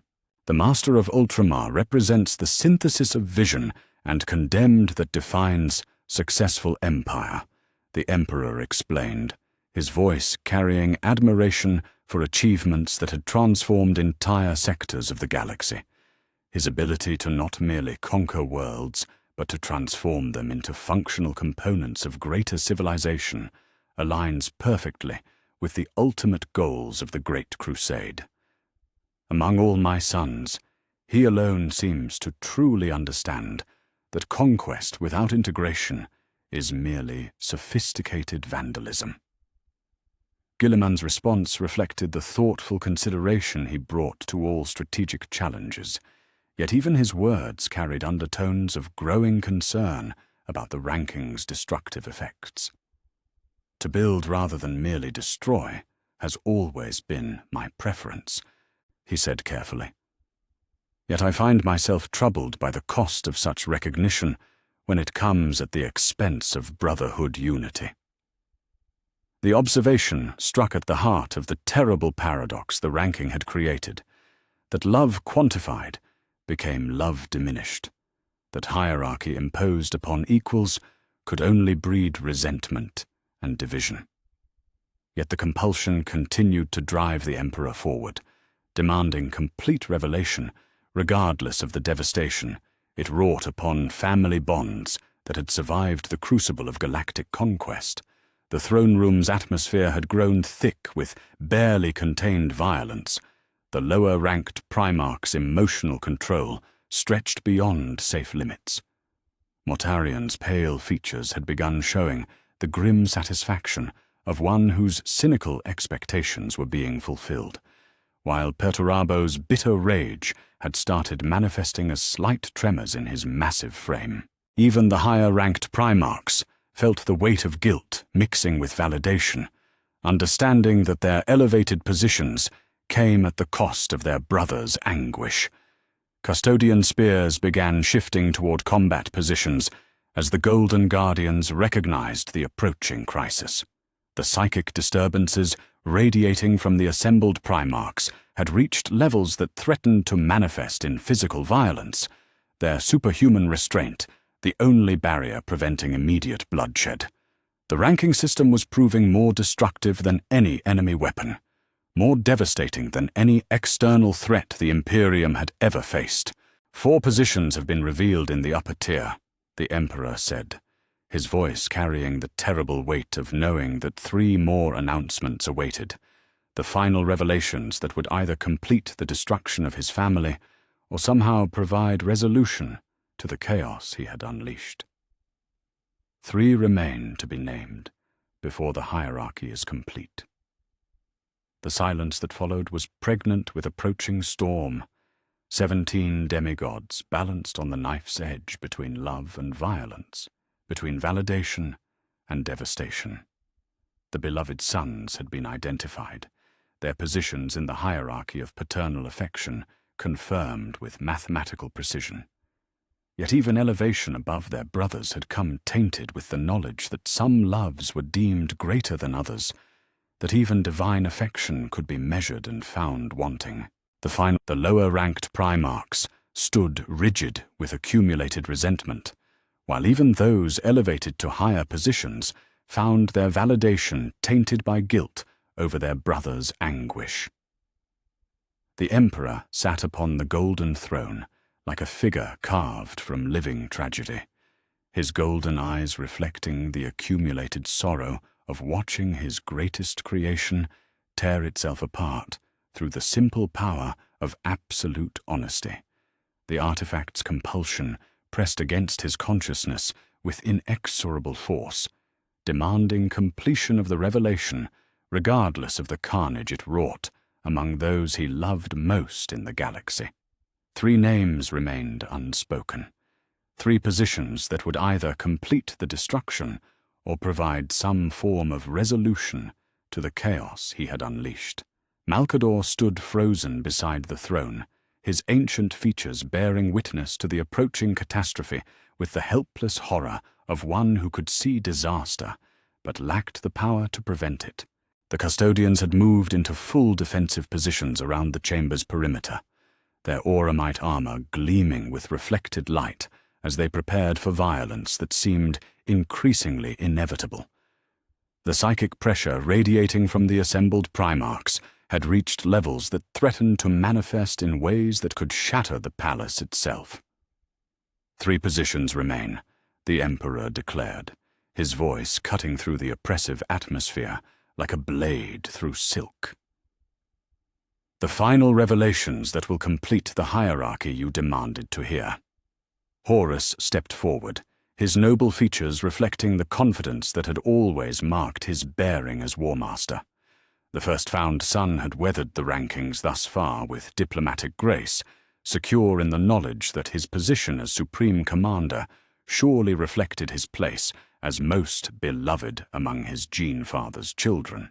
Yet as the final announcements approached, even his formidable composure began showing hairline cracks of uncertainty. 3rd in my affections, the Emperor announced, his voice carrying the profound respect reserved for bonds that transcended normal understanding, stands Magnus, the Red of the 15th Legion. The Crimson King's psychic aura flared with complex emotions that rippled through the throne room's atmosphere like heat waves from a forge. Magnus had always known himself to be different from his brothers, his connection to the Emperor operating through channels that none of the others could access or understand. Yet hearing that unique bond, quantified as the third highest position in their father's heart, carried implications that even his vast intellect struggled to process. The Crimson King shares burdens with me that none of his brothers can comprehend, the Emperor explained, his voice carrying the weight of 10,000 years of accumulated knowledge. His psychic gifts allow him to perceive the true scope of what we face, the real cost of the path humanity must walk. That understanding creates a connection between us that approaches the sacred, yet it also isolates him from his brothers and threatens to break his mind beneath burdens no single soul should carry. I love him for his strength, while mourning the isolation that strength creates. Magnus's response came through psychic channels rather than spoken words, his consciousness reaching out to touch his gene father's mind with gratitude, shadowed by profound sorrow. The Thousand Sons. Primarch understood better than any of his brothers the terrible price that came with such elevated ranking, that love based on shared burden was both profound connection and crushing isolation. From the chamber's far end, Angrun's bitter laughter echoed like the sound of grinding metal, his scarred features twisting with neural feedback from the butcher's nails. "The Witch King takes third place through his unnatural gifts," he snarled, his voice carrying decades of accumulated rage. How fitting that even love requires supernatural abilities to achieve its highest expressions. "Second in my affections," the Emperor continued, his voice now carrying the profound trust earned through decades of flawless service, stands Horus Lupercal of the 16th Legion. The silence that followed was absolute, 17 Primarchs processing the implications of what they had just heard. Horus himself went rigid with shock, his noble features reflecting confusion that bordered on the absolute. The first found son, the War Master, the one who had always assumed his position as most beloved was unquestionable, relegated to second place by mathematical precision that allowed no appeal or negotiation. The War Master embodies everything I hoped to achieve in a military commander, the Emperor explained, his voice carrying genuine affection tempered by strategic assessment. He was my first son, the proof that my genetic experiments could succeed. His tactical brilliance and natural leadership earned him command over all Imperial forces. Yet that very position has begun to change him, to awaken ambitions that extend beyond service into expectation. I love what he has achieved, while fearing what he may become if pride continues to grow within his heart. Horus staggered, as if struck by a physical blow, his formidable composure cracking beneath the weight of revelation that shattered every assumption he had built about his place in their father's estimation. "The warm first in my affections," the Emperor declared, his voice carrying reverence normally reserved for the sacred, "stands Sanguinius of the 9th Legion." The angel's perfect features showed no triumph, only profound sorrow at the knowledge that his elevation had come at such devastating cost to his brothers. Sanguinius had always understood himself to be beloved, yet hearing that love quantified as supreme above all others carried implications that filled his noble heart with anguish rather than pride. The weight of being declared most loved in a family now torn apart by such revelations felt more like curse than blessing. His voice angered. Other Primarchs moved to intervene or join the violence as emotional control that had held for decades finally snapped under the weight of mathematical honesty about paternal love. Perturabo's bitter rage found outlet in assault upon Fulgrim, his grievances about aesthetic achievement versus practical siegecraft finally given physical expression. The Iron Warriors, Primarch's scarred fists struck with force that could shatter armor as he vented decades of resentment upon a brother whose perfection had always seemed to mock his own grim functionality. Kurz's predatory instincts awakened completely, the Night Haunter flowing through shadows as he sought targets among brothers whose higher rankings had always inspired his particular brand of jealous hatred. His pale hands moved like weapons as he struck at those elevated above him in their father's affections. Magnus attempted to impose psychic restraints upon the growing violence, his crimson aura flaring as he sought to contain forces that threatened to tear the palace apart. Yet even his considerable powers proved insufficient against the emotional chaos that had been unleashed, the fury of 17 demigods whose bonds of brotherhood had been quantified and found wanting. Guilliman and Dawn moved to establish order through tactical coordination, their strategic minds recognizing that the violence threatened not merely personal injury, but the stability of the entire imperial hierarchy. Yet their efforts at containment were overwhelmed by the sheer scope of the emotional explosion that had been unleashed. The custodians charged forward with spears lowered, their auramite armor blazing as they sought to protect the Emperor from violence that had spiraled beyond control. Yet even their perfect training proved insufficient against demigods, whose superhuman abilities had been unleashed without restraint or limitation. The throne room became a battlefield, where gods fought gods, where family bonds forged in conquest were shattered by the simple power of absolute honesty about love. Brother struck brother with force that could level cities, their accumulated grievances and wounded pride finally given violent expression. The careful emotional architecture that had held the imperial family together for decades collapsed in moments as truth proved more destructive than any weapon in humanity's arsenal. The Emperor sat upon his throne like a figure carved from living anguish, watching his greatest creation destroy itself through the revelation he had been compelled to provide. The rankings had been completed, the hierarchy made manifest with mathematical precision. Yet the cost of such honesty had proven higher than even his vast wisdom could have anticipated. The family of gods was tearing itself apart, and no power in the galaxy seemed capable of stopping the violence that absolute truth had unleashed.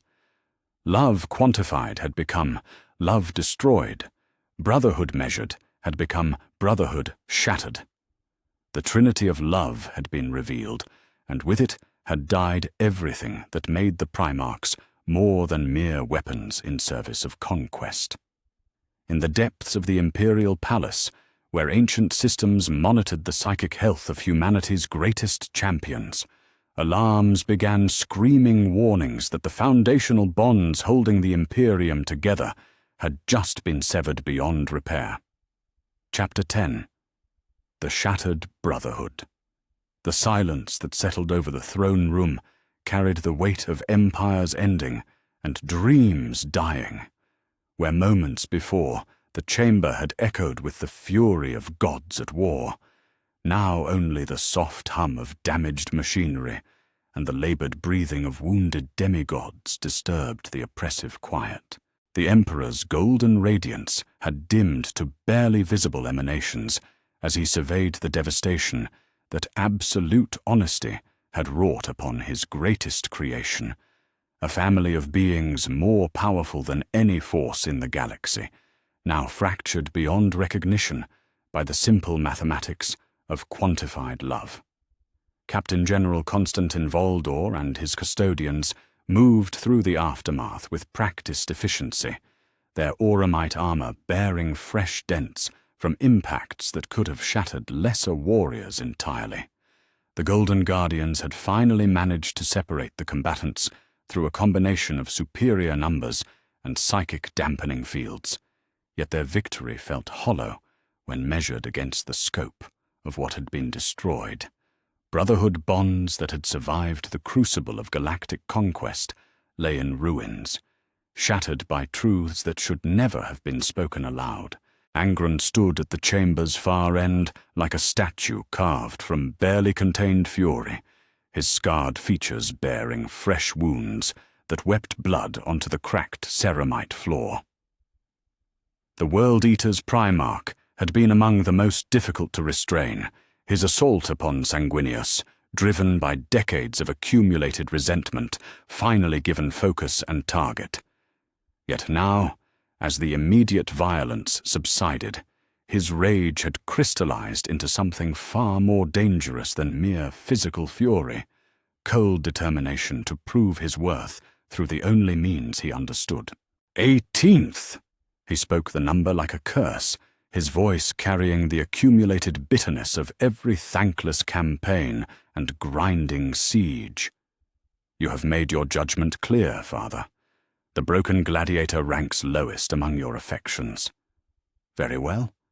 I will show you what the least beloved of your sons can accomplish when freed from the burden of seeking approval that was never meant to be given. Without waiting for response or acknowledgement, Angron strode from the throne room with purposeful steps that promised violence on a scale to match his wounded pride.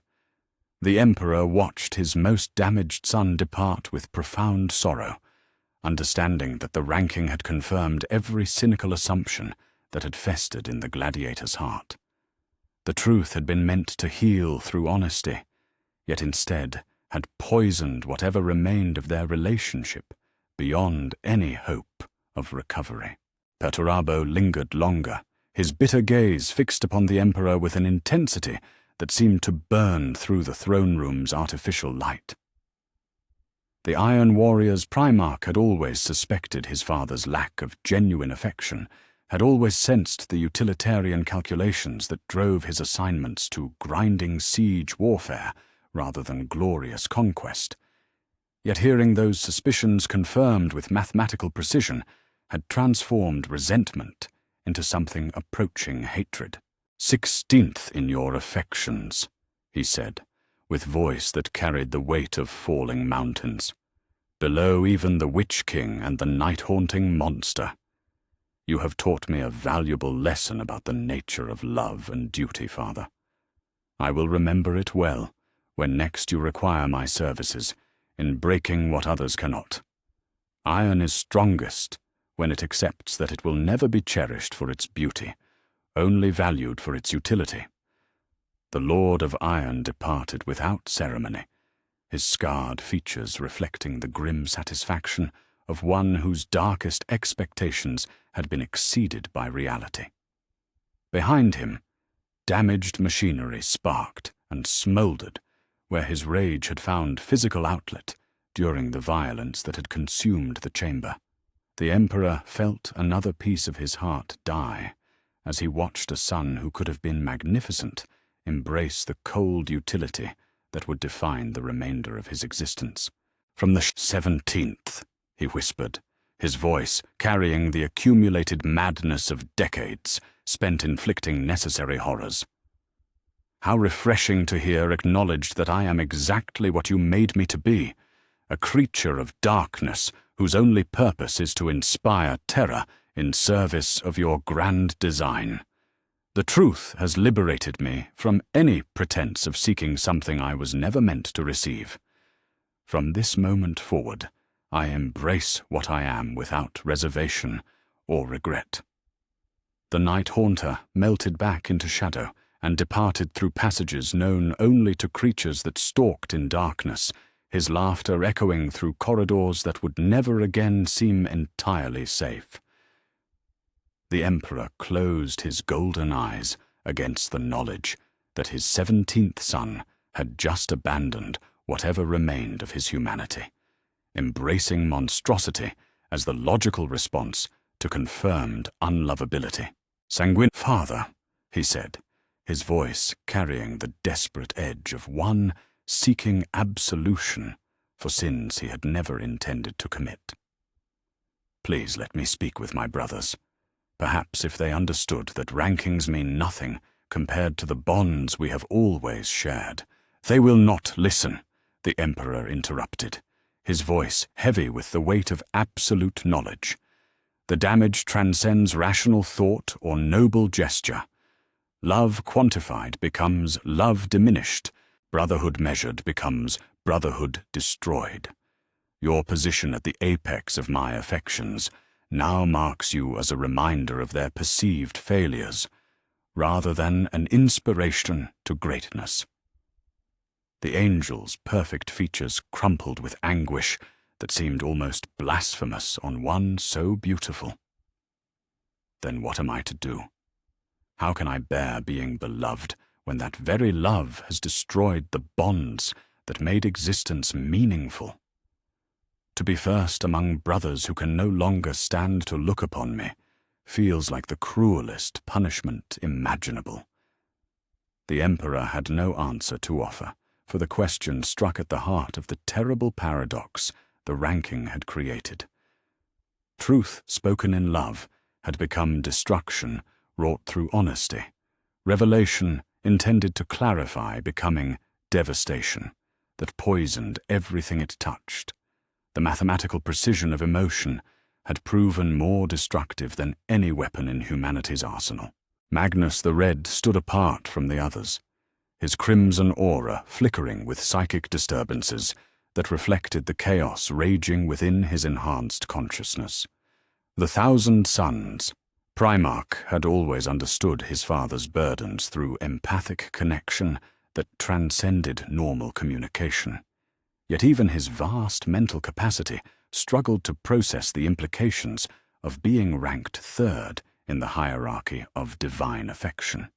The position validated his unique relationship with the Emperor, while simultaneously isolating him from brothers who could never share or understand such connection.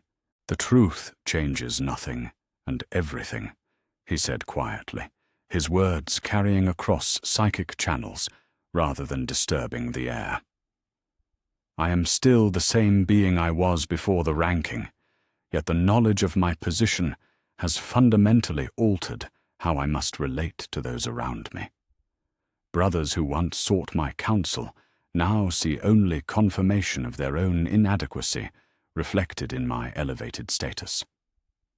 The Emperor nodded slowly, understanding that his psychically gifted son grasped the full scope of what had been unleashed more clearly than any of his brothers could manage.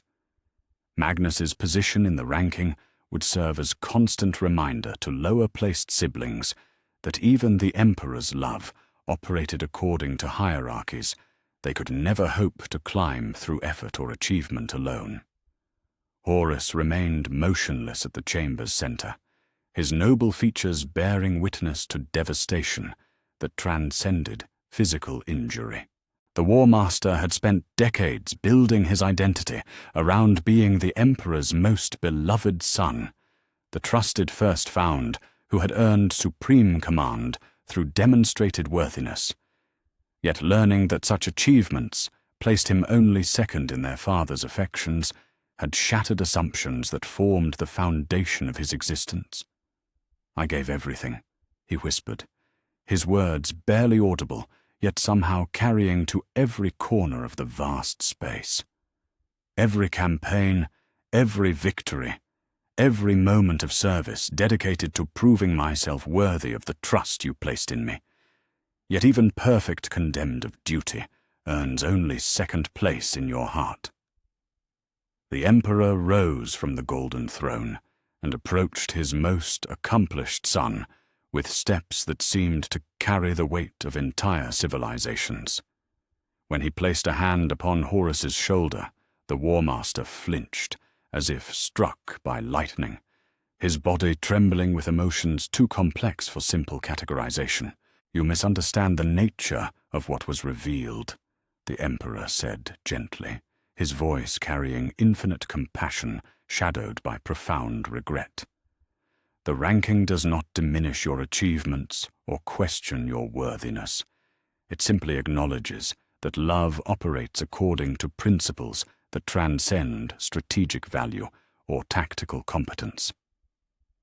Sanguinius holds the highest position, not because he serves better than you, but because his nature resonates with my own aspirations for humanity in ways that even perfection cannot achieve through effort alone."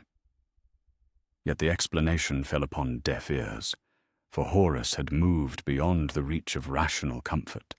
The damage went deeper than wounded pride or professional disappointment. It struck at the fundamental assumptions that allowed him to function as both son and supreme commander. The careful balance between personal affection and strategic responsibility had been shattered by mathematical precision that reduced divine love to numbered positions in an equation of preference. Gilliman approached with the measured steps of one seeking to impose order upon chaos through systematic analysis, his analytical mind racing to comprehend patterns that defied logical explanation. The Ultramarines Primarch had always believed that competence and dedication would earn appropriate recognition. Yet the rankings had revealed complexities in their father's emotional life that challenged every assumption about merit and reward. "The consequences extend beyond personal anguish," he observed with characteristic directness. "If word of these rankings reaches the legions themselves, the effects could destabilize the entire command structure of the Great Crusade. How can brothers lead effectively when their relative worth in their gene father's estimation has been quantified with such devastating precision?" The Emperor nodded slowly, understanding that his most practical son had grasped implications that extended far beyond the throne room's immediate devastation. The ranking would not remain secret for long. Wounded Primarchs would carry their anguish back to their legions, and such pain could not be contained within the palace's walls indefinitely. The mathematical hierarchy of love would spread like contagion through the imperial war machine, poisoning relationships and undermining unity at every level of command. Vulcan moved among his wounded brothers with the patient compassion that had always marked his character, offering comfort to those willing to accept it while respecting the space required by others to process their devastation in solitude. The Salamander's Primarch understood better than most that healing such wounds would require time measured in decades rather than moments, if, indeed, such recovery was possible at all. "Love was never meant to be measured," he said, quietly, his deep voice carrying the wisdom earned through years of crafting weapons and mending broken things. "The attempt to quantify what should remain boundless has poisoned the very thing it sought to illuminate. We are less than we were before the truth was spoken, diminished by knowledge that should have remained unspoken." The observation struck at the heart of the terrible paradox that had destroyed everything the Emperor held most dear. Truth in service of love had become destruction wrought through honesty, revelation intended to heal becoming devastation that poisoned everything it touched. The ranking had answered the question demanded by wounded pride, yet the answer had proven more destructive than any lie could have managed. As the immediate aftermath settled into grim acceptance of irreversible damage, the Emperor understood that his greatest creation had just suffered wounds that would never fully heal.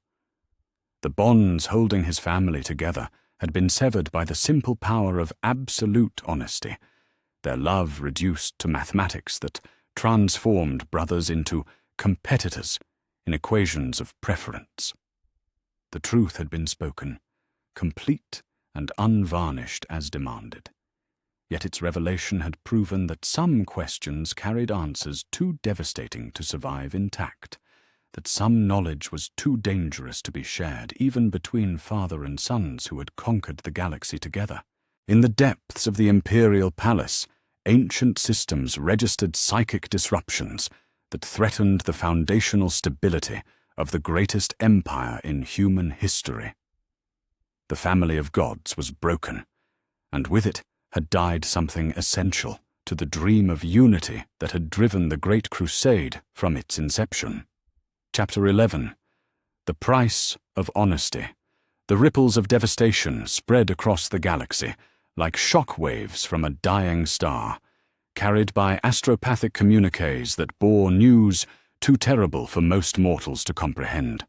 Within days of the throne room's catastrophic gathering, every Legion fleet, every forward operating base, every compliance force learned that their primarchs had been ranked according to the Emperor's love, and that mathematical hierarchy had shattered bonds that had seemed unbreakable since the Great Crusade's inception.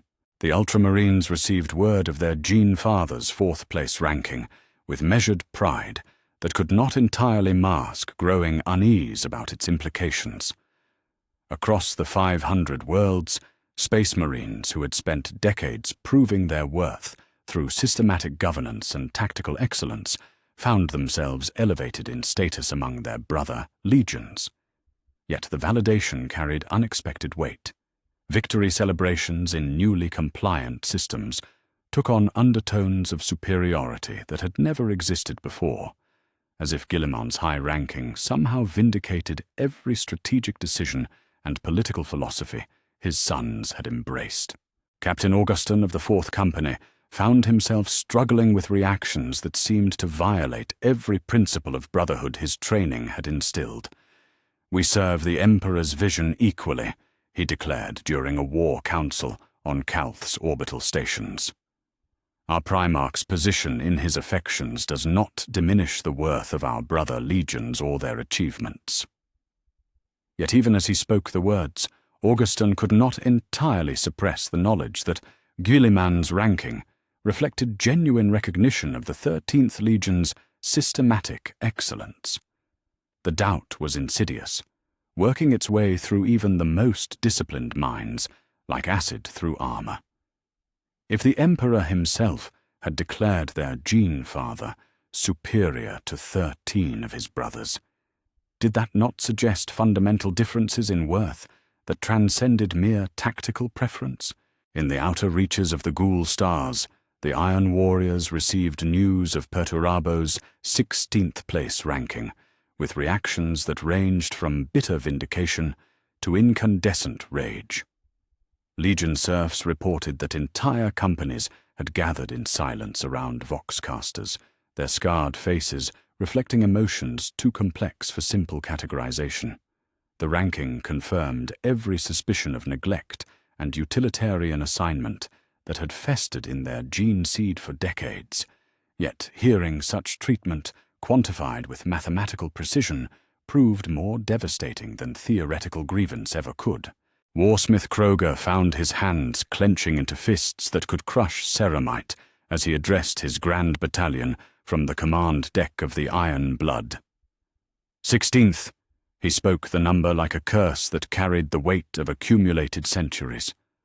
Our Gene Father ranks 16th in the Emperor's affections, below even the Witch King and the night-haunting monster. Yet who breaks the fortresses that others cannot breach?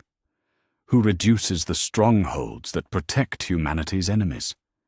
The Emperor's affection may rank us low, but his reliance places us where the fighting is hardest and the glory least. The words carried dark satisfaction, yet beneath the surface lay currents of resentment that would poison every future interaction with higher-ranked brother legions. When combined strike forces were assembled for major operations, the Iron Warriors found themselves noting every assignment, every resource allocation, every gesture that might reflect their diminished status in their Gene Father's estimation.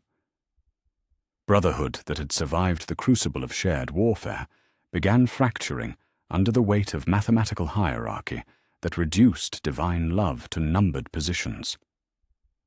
The Blood Angels received word of Sanguinius's supreme ranking with joy that lasted precisely until they understood what such elevation had cost their angelic father. Across the breadth of their fleet actions, the 9th Legion's warriors found themselves approached by battle brothers from other legions, with expressions that mixed congratulation and barely concealed resentment. To be declared sons of the most beloved Primarch should have brought honor, yet the knowledge came tainted with guilt over the anguish such revelation had wrought among their Gene-Father's brothers. Captain Azkaelan of the Sanguinary Guard struggled with emotions that had no precedent in his centuries of service, as he received petitioners from multiple legions seeking audience with representatives of the favored bloodline. "Our father's position means nothing if it destroys the bonds that have held us together as brothers," he declared with passionate intensity. "The ranking system reduces love to mathematics and brotherhood to competition in ways that violate everything the Great Crusade represents." Yet for all his noble words, Azkaelan could not entirely suppress the knowledge that Sanguinius truly was the most perfect among the Primarchs, that his elevation reflected genuine recognition of qualities that set him apart from even his magnificent brothers. The doubt was poisonous precisely because it contained elements of truth that could not be dismissed through mere loyalty or diplomatic courtesy. Robert Guilliman had thrown himself into diplomatic missions with the systematic intensity that marked all his endeavors, traveling personally to Legion fleets and compliance worlds to attempt healing rifts that grew wider with each passing day. The Ultramarines Primarch understood better than most that the ranking system threatened not merely family relationships, but the operational effectiveness of the entire Imperial war machine. Yet his efforts at reconciliation were complicated by his own position in the hierarchy. Words of comfort from the 4th most beloved son carried undertones of superiority that poisoned even well-intentioned gestures.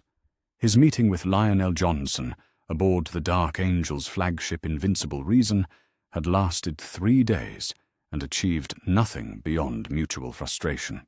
The 1st Legion's Primarch received every diplomatic overture with suspicion that bordered on paranoia, his noble features reflecting assumptions that Guilliman's mission served hidden purposes rather than genuine concern for brotherhood unity. "You speak of healing," the Lion had observed with characteristic directness, "yet your very presence here carries reminder of your elevated status in our father's estimation.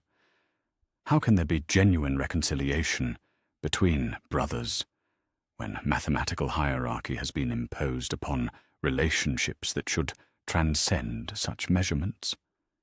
The question struck at the heart of the terrible paradox the ranking had created, that even attempts at healing carried implicit acknowledgement of the wounds that needed treatment. Guilliman departed the meeting with profound understanding that some damage transcended diplomatic solution, that truth spoken in love had become devastation that would reshape the foundations of Imperial unity. Vulcan had attempted a different approach, organizing gatherings on neutral worlds where Primarchs might meet without the formal structure that reinforced their ranked positions. The Salamander's Primarch understood that healing would require genuine connection rather than diplomatic protocol, yet his efforts met with responses that reflected the deep psychological wounds the ranking had inflicted upon his brothers' souls. The assembly on Nocturne had attracted only 6 Primarchs, and even those who attended struggled with interactions that had once been natural as breathing. Ferrus Manus spent the entire gathering in brooding silence, his metallic features reflecting the knowledge that his 12th place ranking had somehow quantified his father's disappointment with mechanical precision. Corax participated in discussions with quiet resignation that spoke of acceptance shadowed by profound sorrow. Even Fulgrim, elevated to 7th place, seemed unable to enjoy validation that had come at such devastating cost to family unity. "We were brothers before the ranking," Vulcan had declared during the gathering's final hours. We remain brothers after it, regardless of numbered positions in equations of love. Our bonds transcend mathematical hierarchy because they were forged in shared purpose rather than competitive affection. Yet the words rang hollow, even as he spoke them, for everyone present understood that knowledge, once gained, could not be unknowable. They were no longer simply brothers. They were brothers ranked according to their father's love, and that hierarchy would color every interaction for the remainder of their existence. The lower-ranked Primarchs had begun manifesting behavioral changes that reflected their newly understood positions in ways that threatened operational effectiveness throughout the galaxy. Perturabo's assignment protocols had grown increasingly rigid, his acceptance of siege warfare missions carrying undertones of resentment that affected tactical decision-making. When offered support from higher-ranked legions, the Iron Warrior's Primarch declined, with formal courtesy that could not entirely mask his bitter assumption that such offers reflected pity rather than genuine strategic cooperation. Angron's modifications to World Eater's doctrine proved even more concerning, as the already brutal Legion embraced methods that pushed beyond acceptable limits into realms that approached the psychotic. Reports reached Terror of compliance actions that left worlds technically conquered, but so devastated that their productive capacity had been essentially destroyed. The Emperor's attempts to counsel moderation through astropathic communication were rejected, with responses that grew increasingly incoherent as the Butcher's nails interacted with psychological wounds that would never heal. The Great Crusade itself had begun showing signs of systemic dysfunction as the ranking system's effects spread through command structures that had operated according to principles of brotherhood and shared purpose. Joint operations between legions required careful consideration of ranked relationships, with higher-positioned Primarchs receiving deference that complicated tactical coordination. Resource allocation decisions that had once been made according to strategic necessity now carried implications about relative worth that poisoned even routine administrative functions. The Emperor's personal attempts to explain the ranking's complexity were met with responses that reflected how deeply the mathematical hierarchy had wounded his son's capacity for trust. His astropathic communications, emphasizing that love operates according to principles transcending strategic value, were received with skepticism by Primarchs who had learned that even divine affection could be measured and found wanting. Private meetings with individual sons achieved little beyond confirmation that the damage extended far beyond wounded pride into realms that challenged fundamental assumptions about family, duty, and worth. When Horus finally agreed to audience, after weeks of careful negotiation, the War Master's demeanor reflected psychological trauma that seemed to have fundamentally altered his relationship with command authority itself.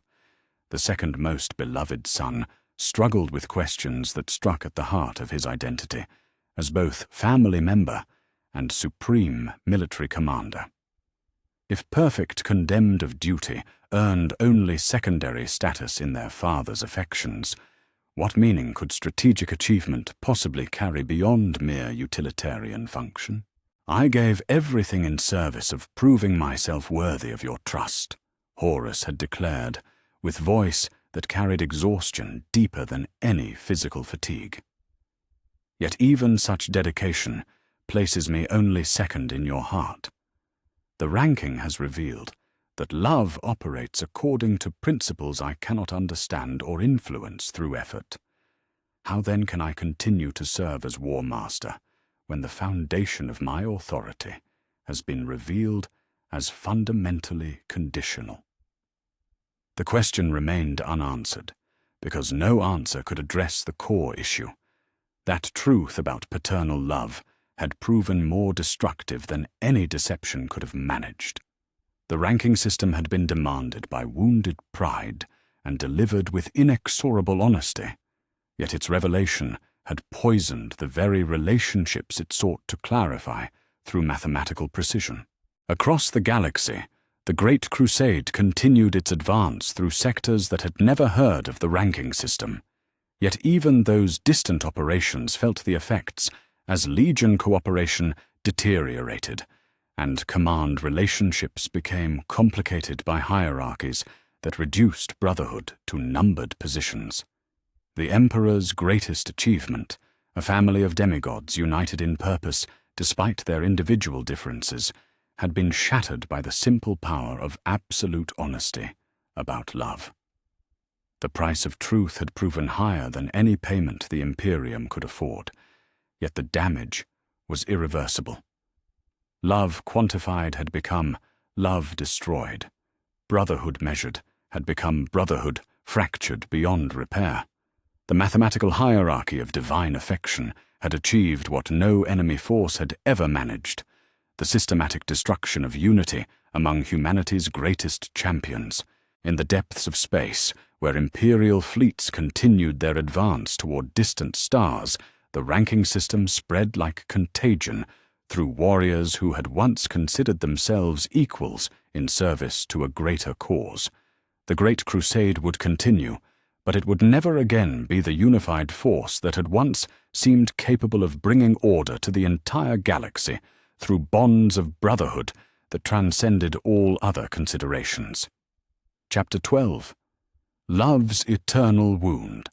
3 weeks had passed since the throne room's devastation, when the Emperor finally gathered sufficient psychic strength to shatter the artifact's hold upon his consciousness. The effort required channeling power that could have ignited stars, focusing 10,000 years of accumulated wisdom into a single moment of absolute will that carved the alien compulsion from his mind like a tumor excised by surgical flame. The ancient relic cracked and crumbled to dust beneath the assault, its malevolent influence dispersing into the warp's chaotic currents, where it could no longer poison the thoughts of gods. Yet the victory felt hollow as cosmic dust, for the damage had moved beyond the reach of even divine intervention. Truth once spoken could not be unspoken. Knowledge once gained could not be made unknown. The mathematical hierarchy of love had been branded into the consciousness of 18 demigods with precision that would outlast the heat death of stars, creating wounds that would fester throughout the remainder of their existence. The Emperor stood alone in his private chambers, surrounded by the ashes of the artifact that had compelled such devastating honesty, and understood that he had traded temporary compulsion for eternal anguish. The attempts at reconciliation had proceeded with all the careful choreography of a funeral, formal gestures that acknowledged loss while offering no hope of resurrection. Sanguinius had thrown himself into diplomatic missions with desperate intensity, visiting brother after brother in attempts to heal rifts that seemed to widen with each well-intentioned word. Yet even the angel's perfect nature could not overcome the fundamental problem that his very presence served as reminder of his supreme position in their father's affections, making every gesture of brotherhood carry undertones of superiority that poisoned even the most sincere overtures. His meeting with Angron aboard the Conqueror had lasted precisely 17 minutes before the World Eater's Primarch's control snapped completely, the Butcher's nails screaming their neural song as manufactured rage overwhelmed whatever remained of diplomatic restraint. "You come to me wearing your crown of perfect love," Angron had snarled through fierce foam, offering comfort to the 18th ranked son, as if your pity could heal wounds that go deeper than flesh. Keep your sympathy, Angel. I have learned to embrace what I am rather than mourn what I can never become. The savage dismissal had broken something fundamental in Sanguinius's noble heart, confirming his growing understanding that love quantified had become love weaponized. To be first among brothers when brotherhood itself had been destroyed felt less like blessing than curse. A golden chain that bound him to isolation among those who had once called him family without reservation.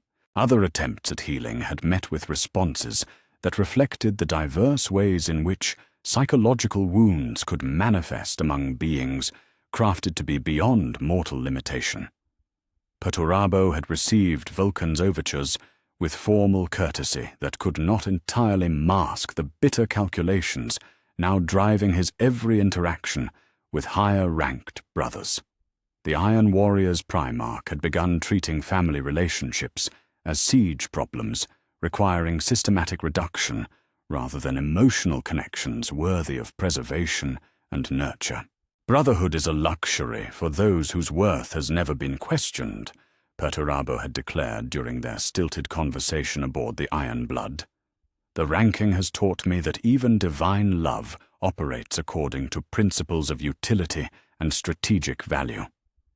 I will remember this lesson when next called upon to break what others cannot, to bear burdens that bring no glory, but serve essential functions. Mathematics has clarified what diplomacy obscured, that we are tools first and sons second, regardless of the comfortable illusions that once suggested otherwise. The lion had retreated into suspicious isolation that made his previous emotional distance seem warm by comparison, his noble features bearing the weight of assumptions about hidden motives and concealed agendas that poisoned every interaction with family members.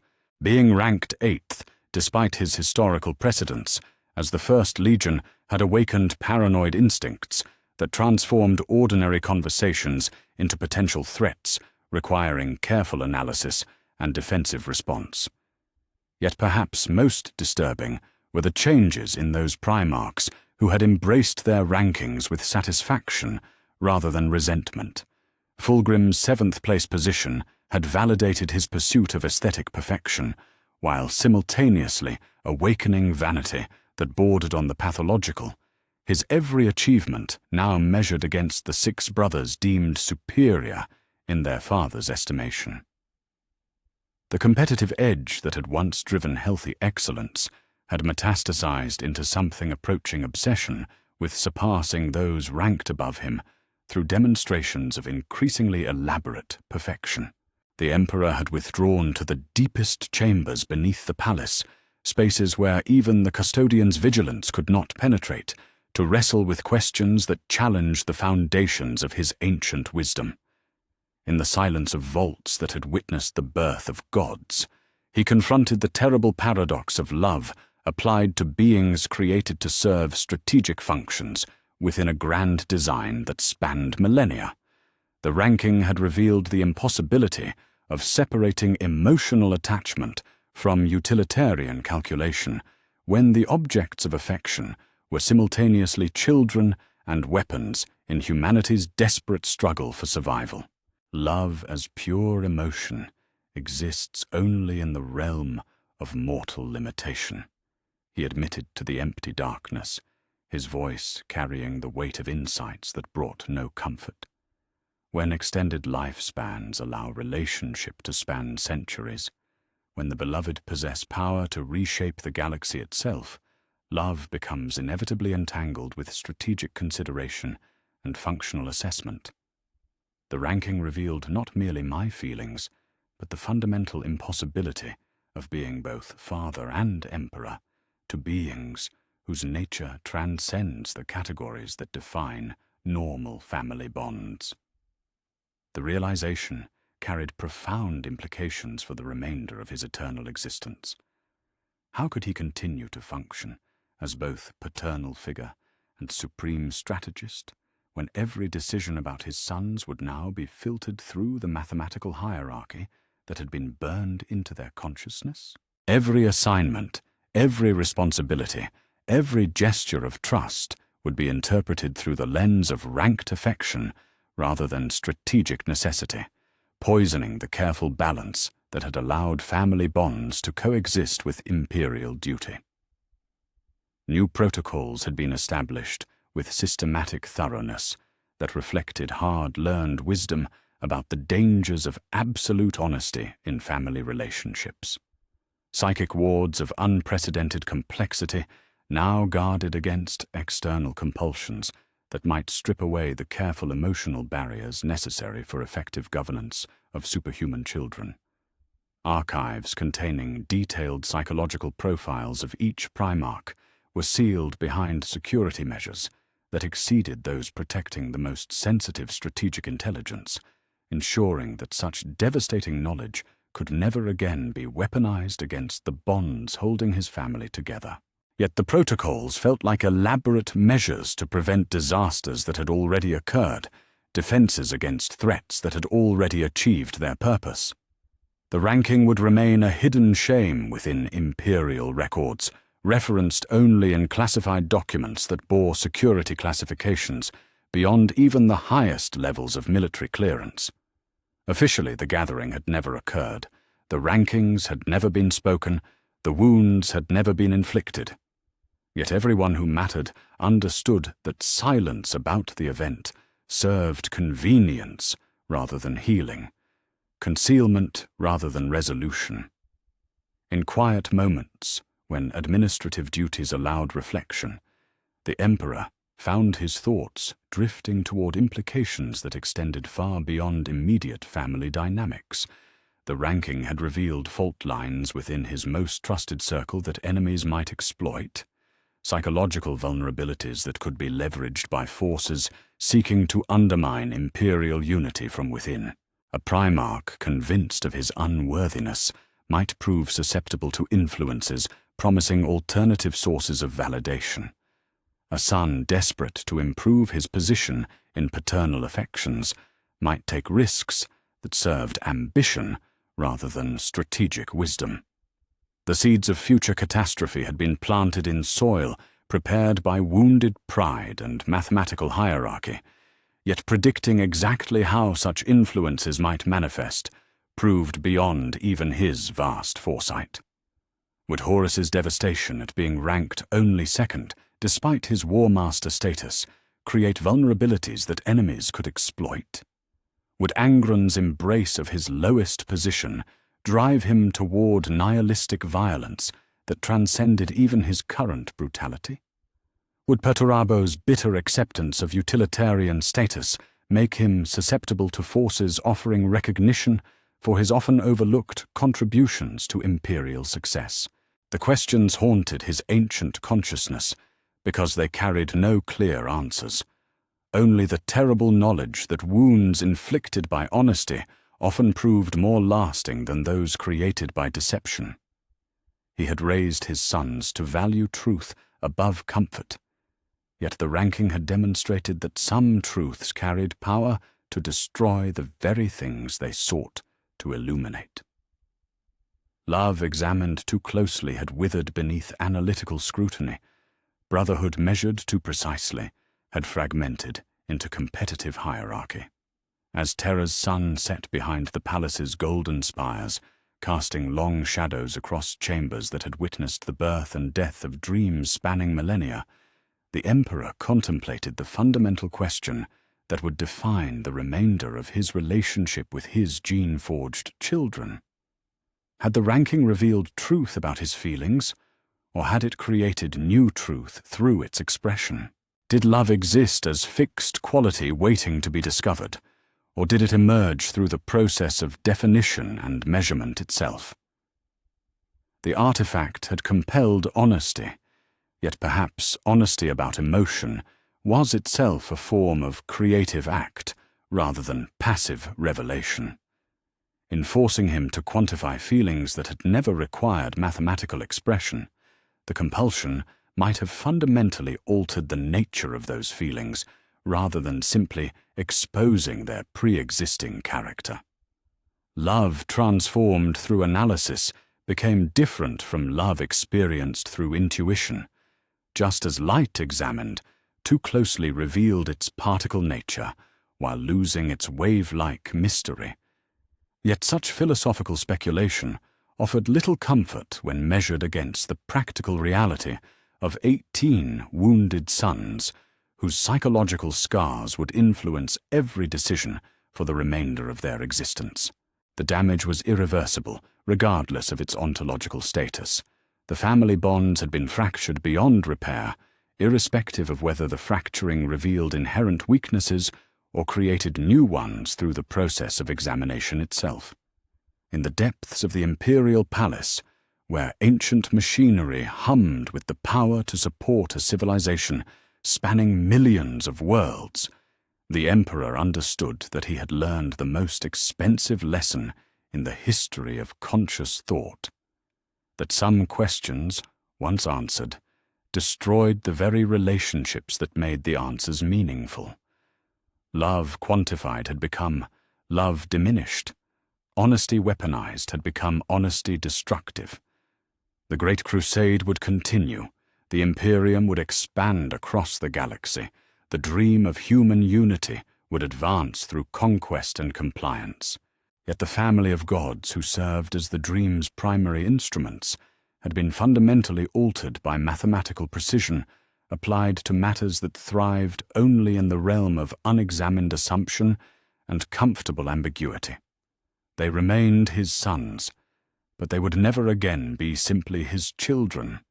They were now his children, ranked according to preference, measured according to love, positioned according to affection, in ways that would color every interaction until the stars themselves burned cold. The ranking had achieved what no enemy force had ever managed, the systematic transformation of unconditional family bonds into conditional hierarchies of preference. Truth had proven more destructive than any lie, honesty more devastating than any deception. Love's eternal wound had been opened, and time would prove whether it might eventually heal or would fester until it consumed everything touched by its influence. In the silence of chambers built to house immortal sorrows, the Emperor closed his eyes and accepted the burden that would define the remainder of his existence. Being father to demigods who would never again wonder whether they were loved, but would always know exactly how much.